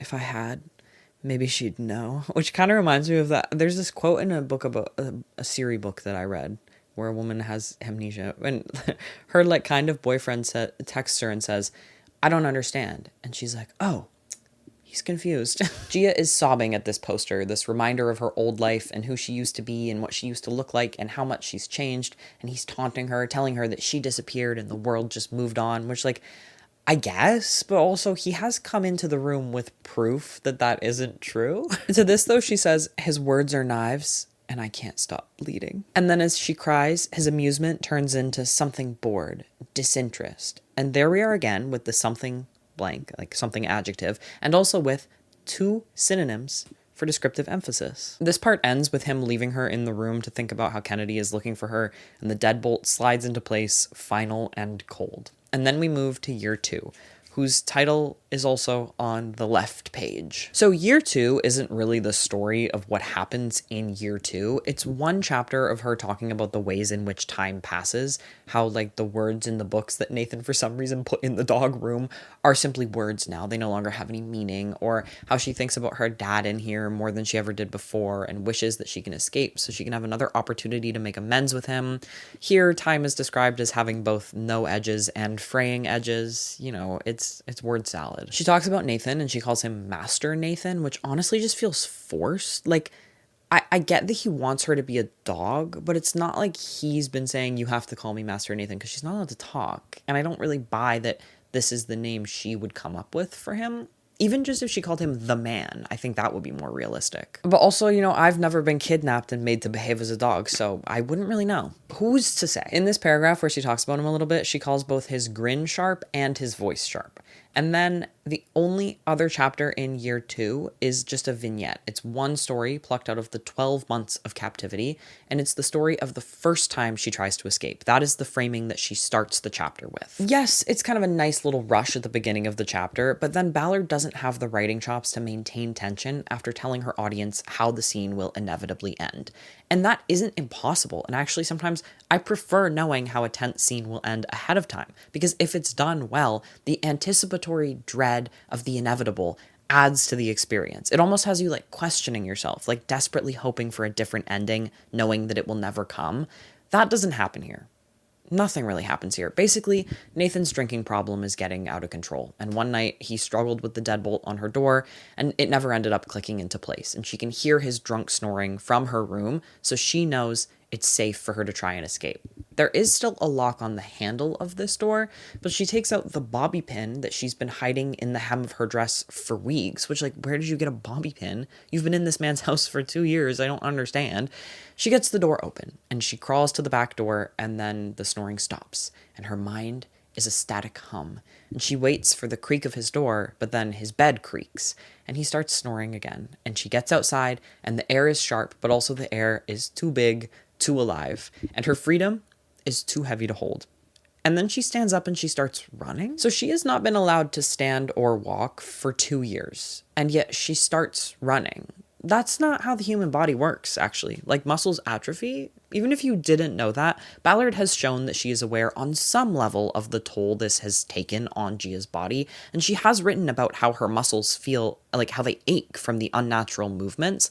So the book has set itself up for this to be a glaring absence, regardless of the realism. She runs into the forest, and she says nothing about how it physically feels to do that. And then a sharp yell cuts through the air. It's sharp, and then there's a gunshot, and it fades to black. That's all we get. I don't think it will ever come back to this. Gia was not shot. She just heard him and heard the shot, and she collapsed. And that is the end of year 2. Next, we go to year 3, which is also titled on the left side of the page. This is just one chapter, unlike year 2, which was 2. At least in year 2, there is some attempt to address the fact that time is passing. I don't feel it at all. Nothing has changed about Gia or how she feels or who she is or the dynamic between her and Nathan. You can say time stretched like a thread pulled taut as many times as you want. And let me tell you, Mia Ballard will, but that doesn't make the reader feel that at all. But to completely give up on it here is bananas. The only thing the book is doing at this point to acknowledge the passing of time, of years, is saying it's the next year, and then that's it. Could you care any less about your own piece of writing? In the single chapter that is year 3, Nathan brings Gia a mirror, and the mirror's presence hums, and she looks at herself for the first time in years. She sees how she's transformed physically, how unwell and beaten down she is. She says that her knees stare back at her, raw and calloused, which is kind of okay, but which one is it? But that makes you think, her knees staring back at her, that makes you think that she's sitting with her knees drawn up to her chest. But then she says she sits there for hours, the floor digging into her knees. I guess, it could be a mirror that goes all the way down to the floor, but even still, I feel like the parts that would be raw and calloused would be the parts touching the floor, not what you could see in the mirror if you were sitting on them. This is stupid. I'm sorry. We need to move on. I'm getting too hung up on literally everything. Here she thinks about the other men on the app or website or whatever it is, and how unlucky she was to pick Nathan. How it seemed like he was more real than everyone else, which at the time that she chose him, her sample size was 1. And that one was him. She says it was like he could feel her desperation radiating through the screen, as though she was sending a telepathic message to all of the men out there. Pick me, choose me, save me. Hello? We're quoting the Meredith Grey Pick Me speech, and we're not even getting the quote right? I'm dizzy. There's also some weird formatting stuff in this chapter. Like there are things that are in italics but shouldn't be, or like randomly the last line on the page is a slightly larger font size. We're still in year 3. The chapter hasn't ended. There's just been like a hard break. You know, sometimes books will have an extra blank line. I'm sure there's a name for that. It's bigger than a paragraph break, but smaller than a chapter break. Sometimes in some books that line will have like a little graphic of some sort. In this book, it is a giant image of a dog collar. Let me get this for you. My camera's not in autofocus. I doubt that you can see that. But at the top of the page, there's a giant dog collar. Certainly stolen art, right? And the thing is, though, when this happens, it will always move itself over to the next page. Like, even if there's just a couple lines on the page before, this dog collar has to be at the top of the next page, which like I just don't really understand. Like that is now essentially a chapter break, right? And my guess is that these are just chapter breaks, but Gia isn't waking up, so they needed to be disguised as something slightly different. It's silly. It's just silly. The first time that the dog collar graphic is used, you're like, okay, this is gonna be like some dog stuff. Something doggy is afoot. But it's functionally just the same as a full line break if a full line break was formatted wrong. This last little bit starts with Nathan screaming in the other room, and there's no time to wonder at what's happening because she instantly identifies it as grief, and her guilt is sharp. She feels like this is all her fault, like she's failed him in ways she can't even name. Hours later, he comes into the room drunk and he tells her that his mother was killed in a mugging, and the words hit the air like stones. Heavy and sharp. Sharp to describe a stone? To describe a word as a stone? What are we doing? Also, she says she can feel the weight of the stones pressing into the space between them. How many Shigrelisms did we get there? I think we're just missing edge and gaze. He grabs onto Gia and he sobs into her arms, and she hopes that this will be a breakthrough for him. And then for some reason there is like a line break. Like, I know I am holding this up to you like you can see it, but there's a break right there. The kind of line break I've been talking about. First, and I would assume only time that it happens in the book. All the other ones have a dog collar. I don't know what's going on. I couldn't tell you. They fall asleep with him crying in her arms. They wake up the next morning in bed together, and the grieving Nathan, the Nathan of which it said his grief 5 times in 2 pages, is gone. She reaches for him and he says, "You're a dog," and he slaps her across the face. I don't know if you remember just a second ago how there was a fade to black with the attempted escape and then gunshot. That doesn't happen here. Here it lingers on the shock of this slap for almost a whole page. And I'm not saying that it's unrealistic for her to not be used to his physical punishments and abuse. I think this reaction is totally fine in terms of realism, but it does make it feel like she's telling us about every single act of violence that happens in these years. Like, this slap is big news in the way she conveys it, which makes the prologue, where she's described as covered in bruises, a little bit confusing because, like, in 3 years, they've had just a handful of physical altercations, if that. At the end of this part, she's realizing that Nathan's mom's death hasn't softened him. She says he's harder now. Harder than he's ever been before, which, like, word choice, come on. She says that whatever softness she thought she saw in him was a ghost, which is a classic sign of AI writing. Generative AI loves ghosts. And then we get to the next page, year 4, and finally, we have it on the right side of the fucking page. I guess, like, I just have to be thankful that we got there in the end, you know? That's where I'm at. I'm gonna go finish up these last 60 pages. I'm gonna go suffer through them, and then I will catch you up on what happens, and we will talk about what the hell is going on here. I will see you soon. All right, for the love of God, I have finished Shy Girl. I dragged myself to the end, raw and bloodied, but I made it. Let's get into it. I'm going to try my best to summarize this last bit a little bit more efficiently than I've been doing because this is exhausting for everyone. I am sorry that I've shared my suffering with you like this, but I really could not have done this alone.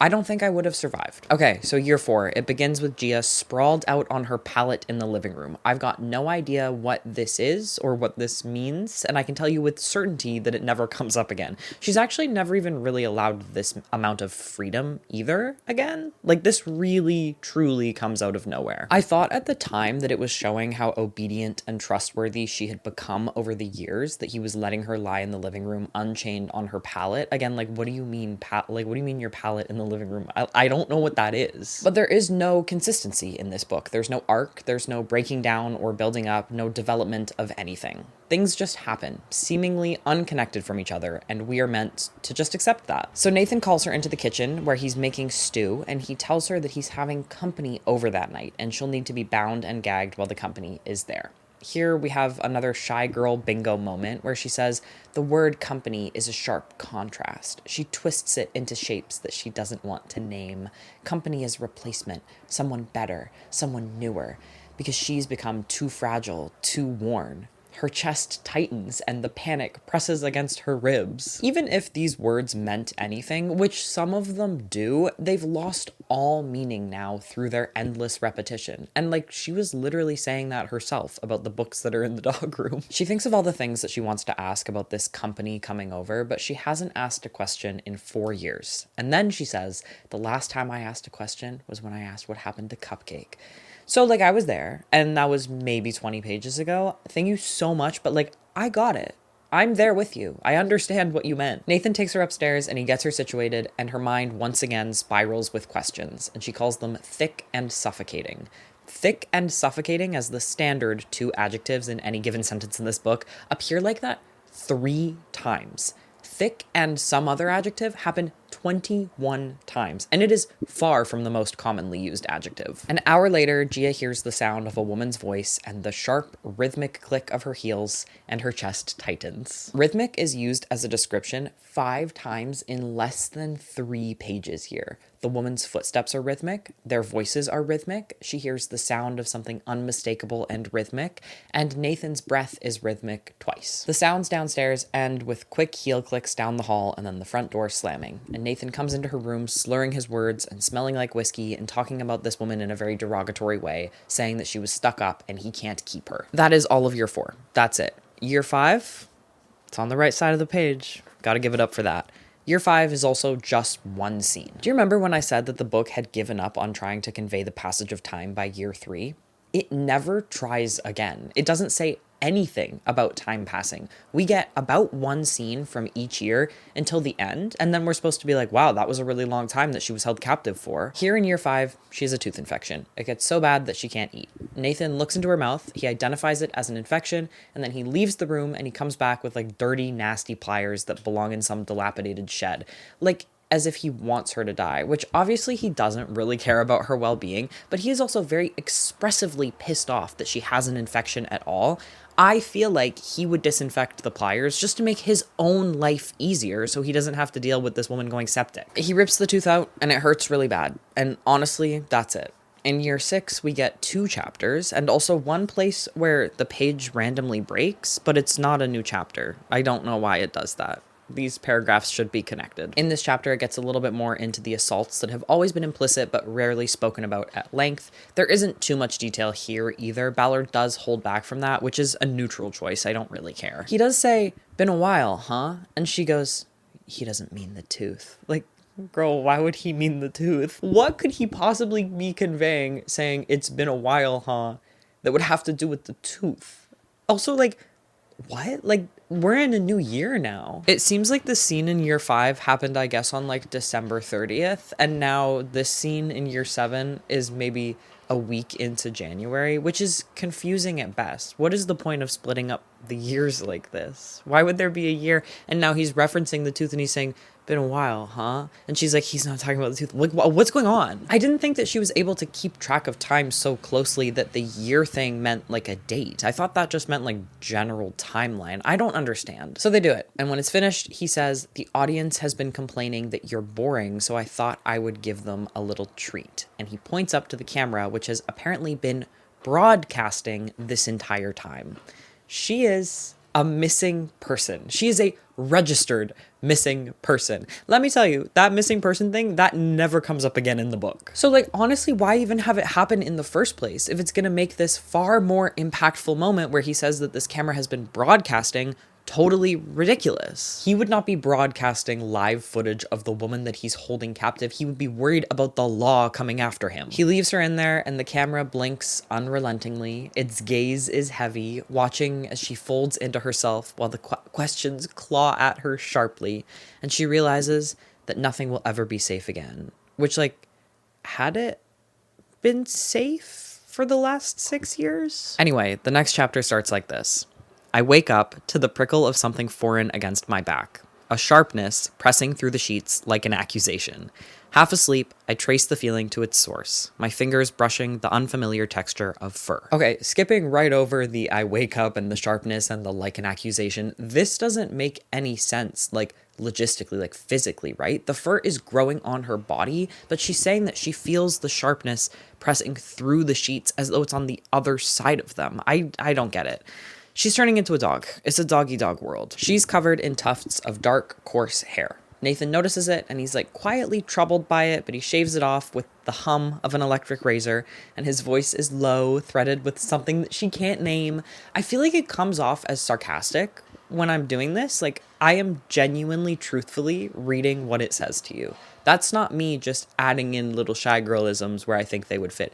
That is how the book is written. So he shaves it, but the hair comes back a week later. He notices it, and he quietly shaves her hair again that night, and she says, I catch the flicker of concern in his face. The way he mutters, it keeps coming back, like a confession he doesn't mean for me to hear. I catch the concern in his face makes sense because that is an interpretation, right? But the way he mutters, it keeps coming back, that isn't something that you caught the way he did it. It's just something that he said and you heard. Over the next few weeks, the hair keeps coming back no matter how often Nathan shaves it. I do want to bring to your attention that this is happening 40 pages from the end of this book that said in the summary that it was about a woman turning into a dog.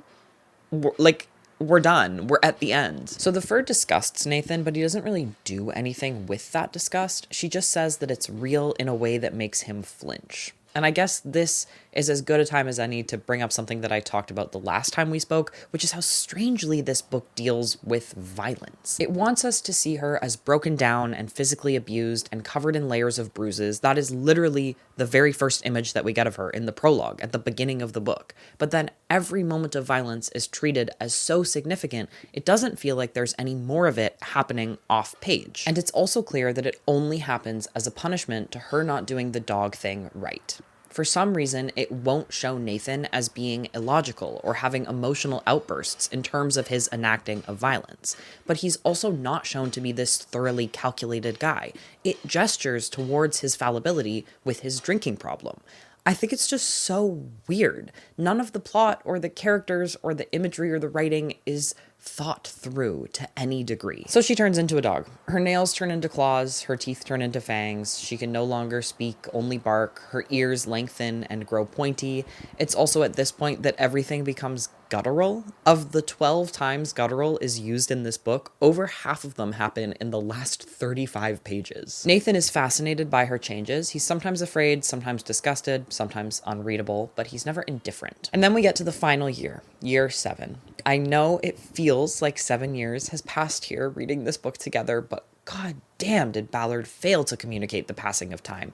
And I honestly wonder what the point even is. Why did it even need to be 7 years if most of them were just single scenes without an acknowledgement that time had even passed? So year 7 begins with Gia realizing that she is pregnant. She calls this pregnancy a betrayal of her body a couple of times. She says the curve of her stomach is like a question with no answer, and her thoughts about it are sharp. At one point, Gia is chained up in the yard and she's allowed to roam around. I don't know, whatever. This fails to be a kidnapping story while also adhering to the tropes and suffering from the drawbacks of that kind of story. I just feel like this part, it should be routine. We should feel a sense of routine. She's been here for 7 years. But it's bouncing us around so much that the years in captivity don't feel like a cohesive narrative. They're just moments strung together from one to the next with no through line or sense of momentum. In the yard, she sees a rat, and they look at each other with the electric hum of recognition, and she catches the rat and she presses it to her chest like a secret that she can't let go of. And then she rips it to shreds, and then she's eaten it, and she starts thinking about the fetus and how rats carry diseases, and it just makes her chew faster and take bigger bites. Her desire to get rid of her pregnancy at first comes from the desire not to be killed by Nathan, which is what she is sure will happen if he finds out, but that does not carry through for any time at all. I'm actually only remembering that thinking back, because by the time we get to the next major thing that happens, her motivations have starkly shifted to not wanting it because she doesn't want it, which is all fine and good. That's a dandy motivation to have, but what changed? Nathan had been on the phone talking about some work thing, but when he's done, he catches her with the rat in her mouth, and he takes her to the bath, where his reflection is blurred into something abstract. And he starts chiding her while angrily and roughly scrubbing the rat's blood from her skin. No mention of her fur here, by the way. Lots and lots about her skin and him scrubbing it, but there's all of a sudden like no fur to be found. He says, do you have any idea of what kind of disease you could catch? And I feel like disease should be plural, especially because in the next sentence she does pluralize it. She says, diseases are exactly what I want. She starts tuning him out as he drones on about how weird and stupid she is for eating the rat, and then the thought comes to her all at once, sharp and electric. She wants Nathan to be the next thing that she rips open. While he talks, her mind chews on the image, gnaws at the fantasy, that's a really bad one. That's a really bad rephrasing, because that is 2 synonyms per clause that have been rephrased. And then just a couple sentences later, she says gnawing again. He leaves for a towel and she dunks her head under the bathwater that is pink with the rat blood that she was covered in, and she starts drinking. She starts slurping it up. I actually think this is awesome. I think it's gross. I love it. I want her to do weird, like, gross girl dog things. I want her to be a gross dog girl. And this works. This lives up to that. A few days after eating this rat, she's in really terrible pain, and it gets so bad that she starts screaming. And when Nathan comes in to see what's wrong, he looks at her and he's like, oh my God. And then his eyes narrow as though he's trying to solve a puzzle. He says, you're so stupid for eating the rat. And then he drags her to the bathroom, his grip unrelenting and his voice sharp, and he opens a drawer and he pulls out a handheld mirror, which he hands to her. 2 things here. What was the point of the full-length mirror that he put in her bedroom if they've come all the way to the bathroom to look in the mirror? And also, since when is it playing dog to hand her a mirror and then she holds that mirror up to her face and looks at her face in it? Can dogs hold mirrors now? She looks at her face and she sees what Nathan is seeing. She says, behind her eyes, there are little wriggling worms. And Nathan goes, you gave yourself parasitic worms. Isn't the parasite a great metaphor for her pregnancy? Somebody get Eric LaRocca on the fucking phone. So she said the worms are behind her eyes, and then he uses tweezers to remove them by going under her eyelids. I can't really fathom where the worms are and how they were in a visible and also reachable via tweezer under the eyelid spot. The body horror here is not really the inherent invasion of a parasite, but more so just like relying on the fact that most people are at least a little bit squeamish about eyes. I, however, cannot be squeamish about this if I can't make physical sense of it. The body horror doesn't work on the most basic of levels if I am not able to relate it to my own body as a person who also has a body. The ball has been dropped so many times, there's a hole in the floor. It actually goes all the way down to the core of the earth. Okay, so like he pulls these worms out from somewhere in or around her eyes, and it's painful. It's meant to make me squirm, but I'm too lost to feel anything other than confusion. And then when he's done, he looks at her like a puzzle he doesn't want to solve. And then this chapter ends with her making a direct comparison between the worms and the fetus, which we had all already seen, considering it was literally baby's first metaphor. After this worm thing, she gets pica. She starts eating whatever she can get her hands on, dead flies, thumbtacks that are sharp and that give her a sharp relief.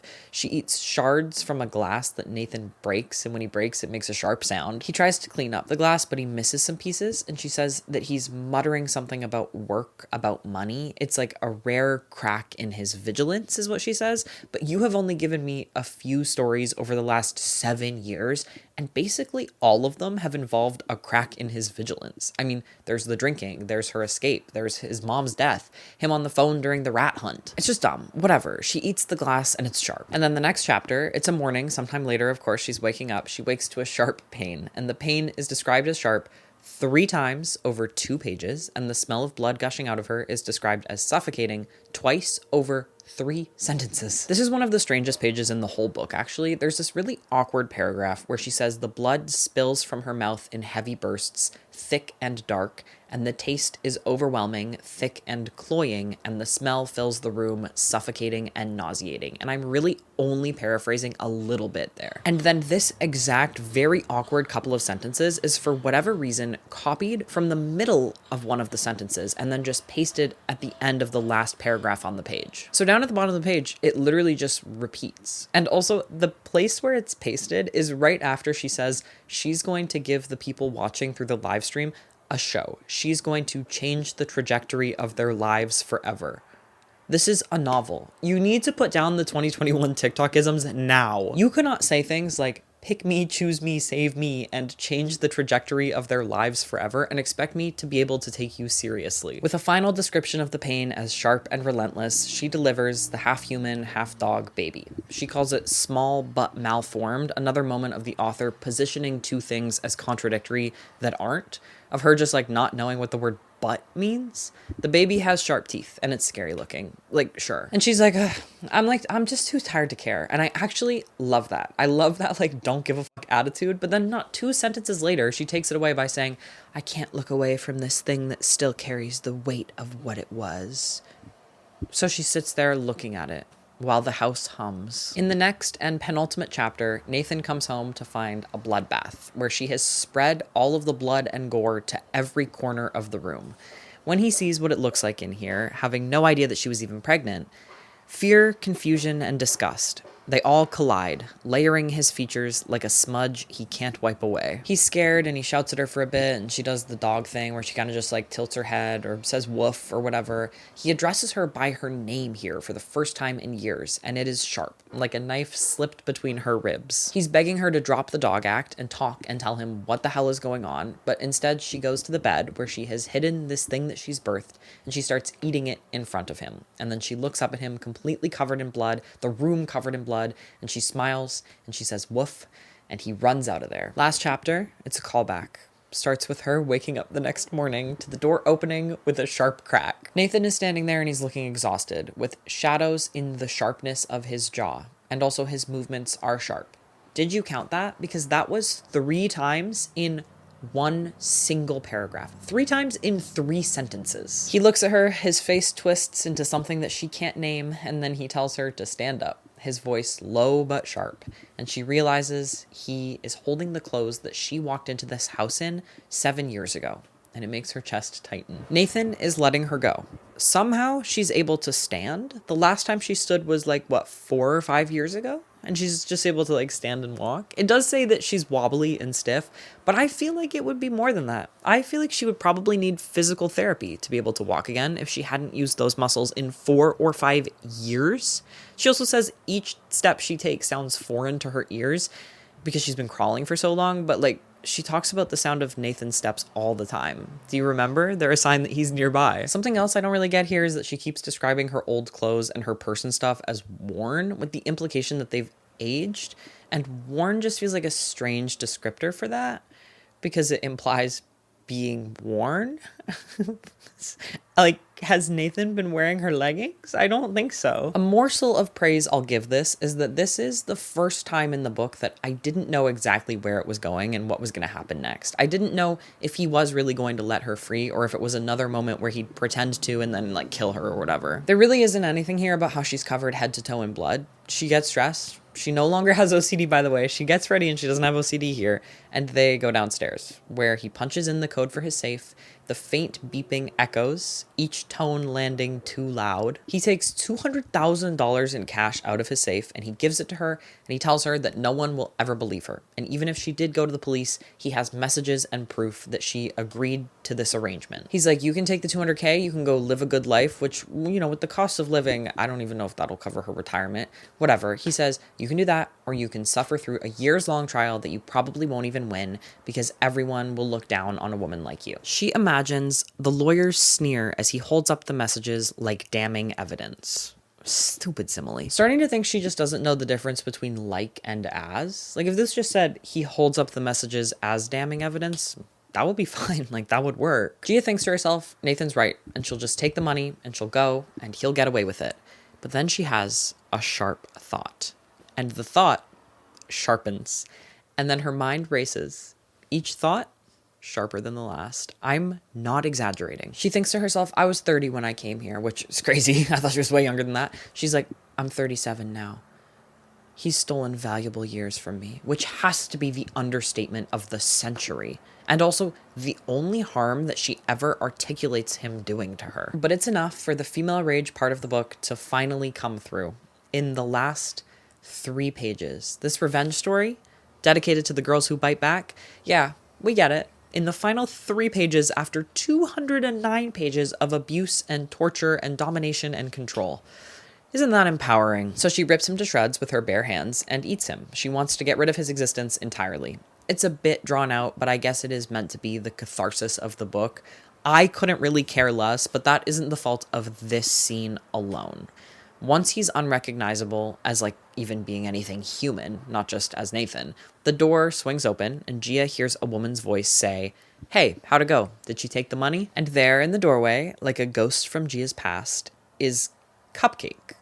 We are meant to believe that Nathan let Cupcake go after 10 years of captivity, and for this entire time, she has been acting as his human girlfriend? Sure, yes, whatever. It's talking about the inability to leave abusive situations. It's not trying to make her out to be a bad person for staying with him or anything like that, and I'm not questioning her motives. I'm questioning the logistics. Where has she been for the last 7 years? She hasn't come to the house. I don't think that she was the woman that came to the house that one time, which, by the way, whatever came of that never comes up again. What was that for? What was the point there? So yeah, apparently Nathan and Cupcake have been together this whole entire time. Cupcake is described as blonde, but I can't help but imagine all of her lines delivered with the flat, emotionless intonation of Gal Gadot. She has just found her partner's mutilated body and she goes, "Why did you do that? I loved him." And then she whispers that they were going to get married. Where has she been? And then finally she says, "Please, just go." This woman, who has spent 7 years with the man who held her captive for 10, has just gone through all of the stages of grief over his death in the span of 30 seconds. She also doesn't say anything or even look at Gia weirdly or address in any way the dog thing. Is Gia not half dog at this point? This book wants to be Night Bitch so bad. I can get an attempt at being ambiguous. Is she actually physically a dog, or is that just how she feels? Nathan very much reacted to her like she is a dog girl. And like I said, it doesn't ever show him to be illogical, even though he's a maniac. So that just makes it seem weird that Cupcake would say nothing. In another book, I would be okay with the ambiguity, but here it doesn't feel like ambiguity. It feels like inconsistency. It feels like forgetfulness. Gia stays for a moment, and the silence between them is heavy with all the things they cannot say. And then Cupcake says she won't tell anyone what Gia did. And then Gia gets in her car and leaves. Which, by the way, her car has just been here the whole time. Nathan said he kept up the maintenance and he had filled it up with gas that morning. She's a missing person. Her car has just been sitting in his driveway the entire time. Okay, great. The book ends, I'm not joking, with her driving away and then violently crashing her car into a field and then getting out of the car and running through the field and being free. That's Shy Girl by Mia Ballard. It is extremely disingenuous to try and fit this into some female rage, revenge story, publishing trend moment when it's actually more than anything a story that details extreme abuse with a very tiny moment at the end where the bad guy gets got. There's no healing. There is no empowerment. There isn't even any dog stuff. The summary says the longer she's in captivity, the more animalistic she becomes. But that isn't even how it happens. All of the dog transformation stuff happens so late in the book, and it only happens over the course of 2 pages and then isn't really meaningfully engaged with ever again. I mean, those physical changes are not remembered in the remainder of the story. It says she loses her human voice, but then she can talk just fine during the confrontation with Cupcake. What is essentially the selling point of the book ends up being so brief and then is dropped immediately. Shy Girl positions itself as having some amount of social commentary, but, and I hope I've made this clear, Shy Girl has nothing to say. It has no opinions. It has no thoughts. It doesn't reflect anything back to us. There is an author's note where Ballard writes that at its core, this is a story about reclaiming agency in a world that strips women of choice, dignity, and freedom. But is it? I don't think that's what this book is at its core. At its core, I think this is a book about a woman being tortured that ends with her escaping. That's not the same as a story about reclaiming agency. There aren't even little acts of rebellion or autonomy through or before her captivity. I don't think that we can make these big claims about what this book is doing and only be referring to the last few pages and not the vast majority of the story. She also says that this book asks the questions, what does it mean to escape a cage, whether physical or metaphorical? How do you reconcile the parts of yourself shaped by those cages? And what does freedom truly cost? Except it doesn't ask those questions. The curtains close before we get to see any of that. And then I think the most egregious claim in this author's note is that this book is about confronting systems, be they societal, relational, or internal. The other things she says here, I can kind of see where she's coming from. She's just wrong in pretending they're true, but I know why she's saying it. This one, I don't even know where to begin with how inaccurate it is. There was not an attempt at all to engage with any kind of system. Maybe, if you are being the most generous person in the world, you could say relational. But even then, like, can you define the relational systems your book so cleverly confronts? I also think it's really funny that she says internal systems when her first person narrator literally does not have an inner world. And then the writing. I mean, like, my God, the writing. It is beyond atrocious, over and underwritten at the same time. It is filled to the brim with nonsense similes. Every noun has some meaningless adjective pasted onto it. Before I start reading this list to you, I want to remind you that this book is 214 pages long with 32 chapters that start midway down the page and often end midway down the page, which makes it even shorter than the 214 pages seem. I'm also going to be comparing this list to Rejection by Tony Tulismoody, which I brought up earlier, which, like, when I said this earlier, I said, this isn't really a fair comparison because that's a fantastic book. And different authors are going to have their different little quirks and words that they favor, but we need some baseline so that these aren't just random numbers to you. And Rejection is simply a book that I have on my computer. I'm not trying to say it's like the pinnacle of what everyone should be aspiring to write to. I'm just trying to give you a sense of the scale of repetition in Shy Girl. All right, so the phrase to this, to that, or to X, to Y that I've read to you many examples of appears 25 times. It is not used once in Rejection. Hum or humming as a description appears 26 times in Shy Girl, again, 0 times in Rejection. Something carved or being carved happens 21 times, typically as a description of something abstract, 0 times in Rejection. The word gaze appears 41 times in Shy Girl, 6 times in Rejection. Something is described as unrelenting or relentless 28 times here, 3 in Rejection. Rhythm or rhythmic appears 42 times in Shy Girl and twice in Rejection. The word low is used as a descriptor 51 times, 31 of those referring to voices. In Rejection, it appears twice, once to refer to a voice. Gia's breath catches 9 times. Something presses against her ribs 19 times. Her chest tightens 21 times. None of these things ever happen in Rejection. And now the really big ones. I don't need to compare these to Rejection. They are insane enough on their own. Heavy is used 74 times. Weight is used 94 times, both almost always employed to describe something abstract and intangible. Just like edge, which is used 84 times. Again, almost all of them descriptions of something abstract or intangible. Time doesn't have edges. She's the kind of woman who blends into the edges of a man's life. She feels the edges of her fantasy. The edge of confusion creeps into her voice. Something urgent claws at the edges of her day.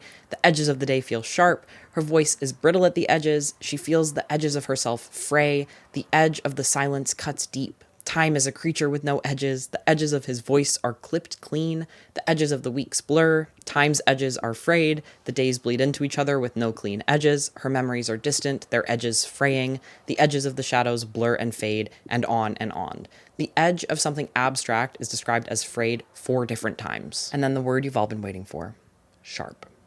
Sharp is used in this book 159 times, which genuinely seems low to me. I'm shocked that that is slightly less than once per page. Sharp is used with another adjective. Like I've said, it's always 2 adjectives in a sentence, adjective and adjective, 58 times.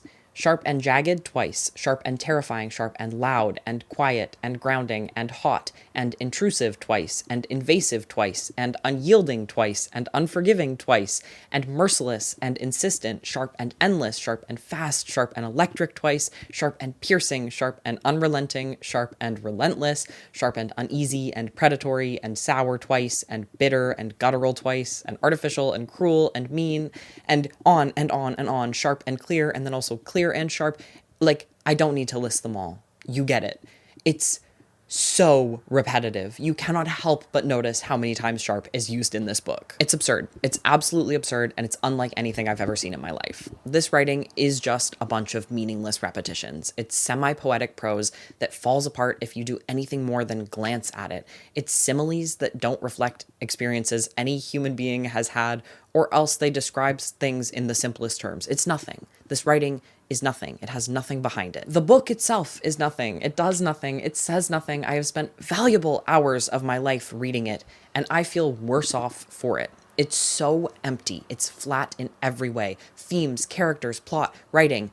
And that is because, in my opinion, large chunks of this book were written with assistance from a generative AI. And generative AI does not think or feel or have opinions. I've made it really clear that I believe this was AI assisted. And like I've said, that is a big, serious claim. I want to say I do not believe that Shy Girl is 100% AI generated.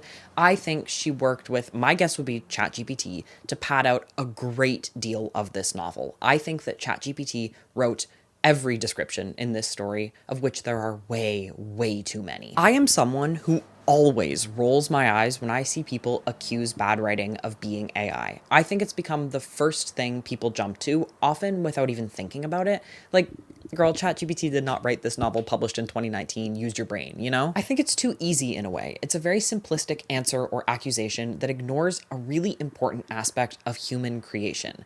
Humans make bad art. Humans make bad art all the time. They write bad books. They draw bad pictures. They create bad music. Writing off every bad novel as being an AI creation is a boring refusal to engage with bad art. And it annoys me every time. And I understand if you are also having that knee-jerk reaction to the claim I'm making. I was you. I get it. Before I read this, the AI accusations I saw for this book made me roll my eyes, as they always do. I thought it was a lazy excuse, especially because I didn't really see these claims being substantiated. But I have realized now that it's really hard to substantiate a claim of AI fiction writing because humans can be really bad writers. Humans can make really weird choices. Humans can be really repetitive and formulaic. Other than specific instances that really scream AI to me, none of what I've picked on necessarily is something that could not or would not be written by a really pretentious and unskilled amateur writer. I can see the first draft of a novel by someone who doesn't really know what it means to write using the word sharp 159 times. I can see a lot of these errors and weirdnesses as something a really bad writer might include in their work. I can't even tell you for certain that I would have understood this as AI assisted on my own if I had never heard anyone claim it. As far as I know, this is the first generative AI assisted book that I have ever read, and all I can say, unfortunately, is that it's a feeling. It is an unshakable feeling that a person would not write like that. And again, I haven't brought up every issue that I've brought up with the express purpose of claiming them all to be the work of AI. I think a lot of the terribleness here was written by Ballard herself. But there is a feeling. And I really want to substantiate this for you. And I don't want to do that by prompting ChatGPT myself because, ew. I have read a New York Times article that someone in the book club Bug Juice shared called Why Does AI Write Like That by Sam Chris. And it talks about some AI tells. Okay, Chris writes, read any amount of AI generated fiction, you'll instantly notice an entirely different vocabulary. You'll notice, for instance, that AIs are absolutely obsessed with ghosts. In machine-written fiction, everything is spectral. Everything is a shadow, or a memory, or a whisper.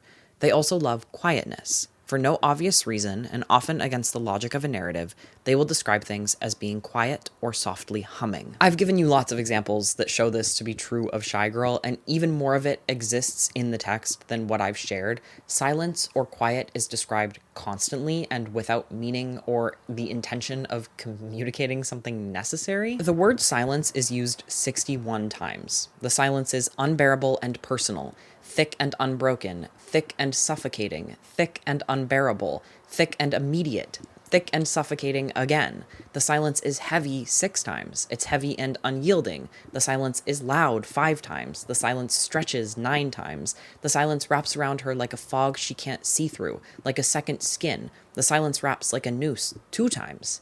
Even when they're in a busy restaurant, the silence hums, which I've already talked about the repeated use of. It happens 26 times in this story, something hums. Chris brings up another AI tell I'm sure you all recognize as people who are online. AI loves to say, it's not X, it's Y. That pattern doesn't really show up in Shy Girl, and I was looking for it, but do you know what does show up in Shy Girl? The alternative that Chris says AI switches to if you ask it to write fiction. No X, no Y, just Z. Here are some examples. No neon signs, no fireworks, just someone who'll hand him a sandwich and maybe crochet him a scarf. No bag, no things, no armor, just me. No pretense of care, no antiseptic, no rag to bite down on, just him, the pliers, and the sharp smell of whiskey on his breath. That last one is especially damning because of another quirk that Chris brings up.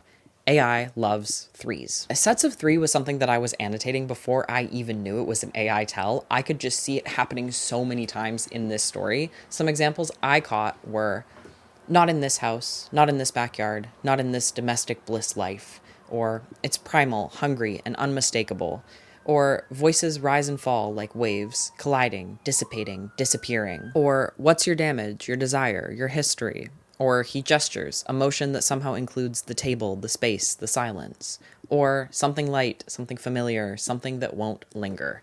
The examples of AI writing that Chris brings up in this article have the same word choices in the same strange places as in Shy Girl. Carve where it doesn't make sense, rhythm where it doesn't fit, to this, to that. It's also always using two adjectives to describe everything. I also want to go back to something that we talked about a million years ago, which is that eviction notice. Notice 5 days to pay rent or quit. Like I said then, it's not all that uncommon to see an eviction notice called a quit notice. And actually, if you Google eviction notice, you will see a lot of them with the subheader pay rent or quit. So like it is a technically correct way of writing an eviction notice. I don't know if I properly communicated that earlier. I think I believed it to be less standard at the time. The thing is, and I will stand behind this statement, pay rent or quit is not how a human author would write an eviction notice. A human author who wants to clearly communicate something to her audience would say it differently. Pay rent or quit is what an AI would write. An AI who has been trained on all of those eviction notices that use the same language. An AI that can't understand the difference between the eviction notices that have been fed into it and how a person would write an eviction notice in a way that wouldn't confuse the reader. Another point here is that what you would expect with this level of writing quality and the kind of mistakes I usually see in books with lots of mistakes are spelling and grammar mistakes. And while it isn't perfect here at all, with how many other issues there are and the obvious weird software that was used to create this, like I still don't understand what was going on with the formatting, I am shocked at how few spelling and grammar mistakes there are. Of course, generative AI cannot empathize or imagine or question or understand or feel, and so it cannot write like humans.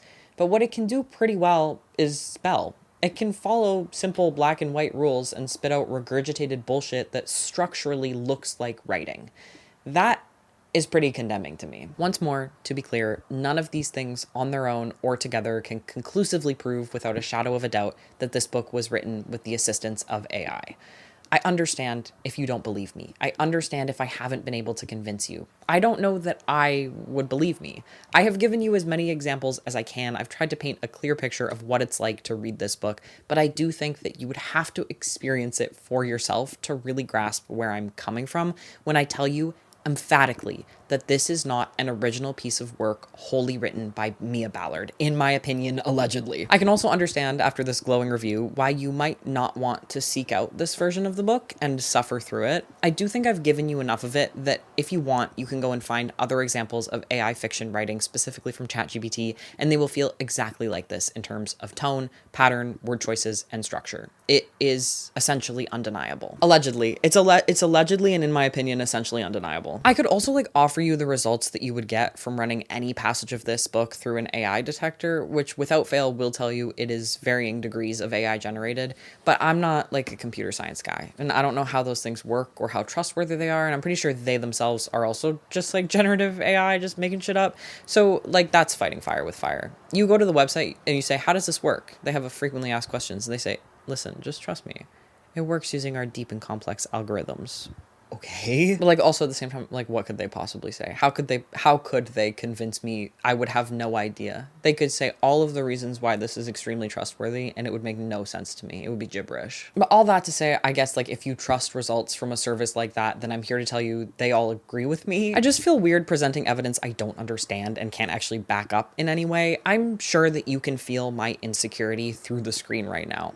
I want to be able to convince you of this because I am so unbelievably certain of it, and I wouldn't be saying any of this if I wasn't certain. This is not an accusation I would ever throw around lightly, and I will always err on the side of believing bad art to be made by humans. I don't know if what I've said has come through in the way that I want it to, if I have been able to communicate how undeniably wrong this book feels, or if it seems to you like I'm one of those people who I never want to be, who calls everything weird and bad and incomprehensible AI. I do have one other piece of evidence that we can all understand without you needing to read this terrible book for yourself or just simply trust me. It is, however, circumstantial, but it does say a lot. And that is that Mia Ballard is not afraid of using generative AI to do work for her. And she has objectively and clearly done so in past self-published works. In October of 2024, Ballard published the novel Sugar through Galaxy Press, which is her own independent publishing company. And it had this cover. Watch my editor put it over here. I have seen this around and it's a striking cover. It has piqued my interest in the past. As I established at the start of this video a million years ago, I'm not necessarily in the habit of doing more than glancing at covers, and that is going to have to change. Because if you look at this for more than a millisecond, it becomes extremely obvious that this is an AI-generated image. That is a claim I can objectively make. I mean, literally the central piece, where your eyes are drawn, is the most stupidly obvious part. What the hell is happening with those cherries? One of them is clipping through her bottom lip, and the other one is just kind of like balancing there. And then behind them, there are these random little lighter colored cherries sitting in her mouth in a really strange way. There's also the teeth on the top left, there most egregiously, but also on the top right, there's like a sharp little fang part coming out of the side of one of the teeth. There's this really weird hard line carved into her face from just one of her cheeks with this extremely harsh shadow. And then the shadows generally make no sense. Easiest AI tell ever. Where's the light coming from? Look at the shadow coming off of her nose and then the one coming off the big cherry. We can also see that she hasn't quite cropped out the random AI gibberish off to the right side, because what is that? Just like red globs of nothing? Very circumstantial, like I said. It, of course, does not directly prove that Shy Girl was written using AI, but it does prove that Mia Ballard doesn't have a problem with theft through AI. Though I guess we already knew she didn't have a problem with theft considering the cover of Shy Girl. But Sugar shows us that she's at very least familiar with the software. If generative AI has not been used here, if Occam's razor doesn't prove to be true, and it turns out that Ballard somehow has a writing style that perfectly mimics an artificial intelligence, then that is really unfortunate. And she is a really, really, like, astoundingly bad writer. I mean, kind of either way, she's an astoundingly bad writer, but if what I think is happening, it's also deeply unethical, and this is not someone who I want to be supporting the art of. And it's certainly not someone who deserved to get a publishing deal with a major publisher for this book.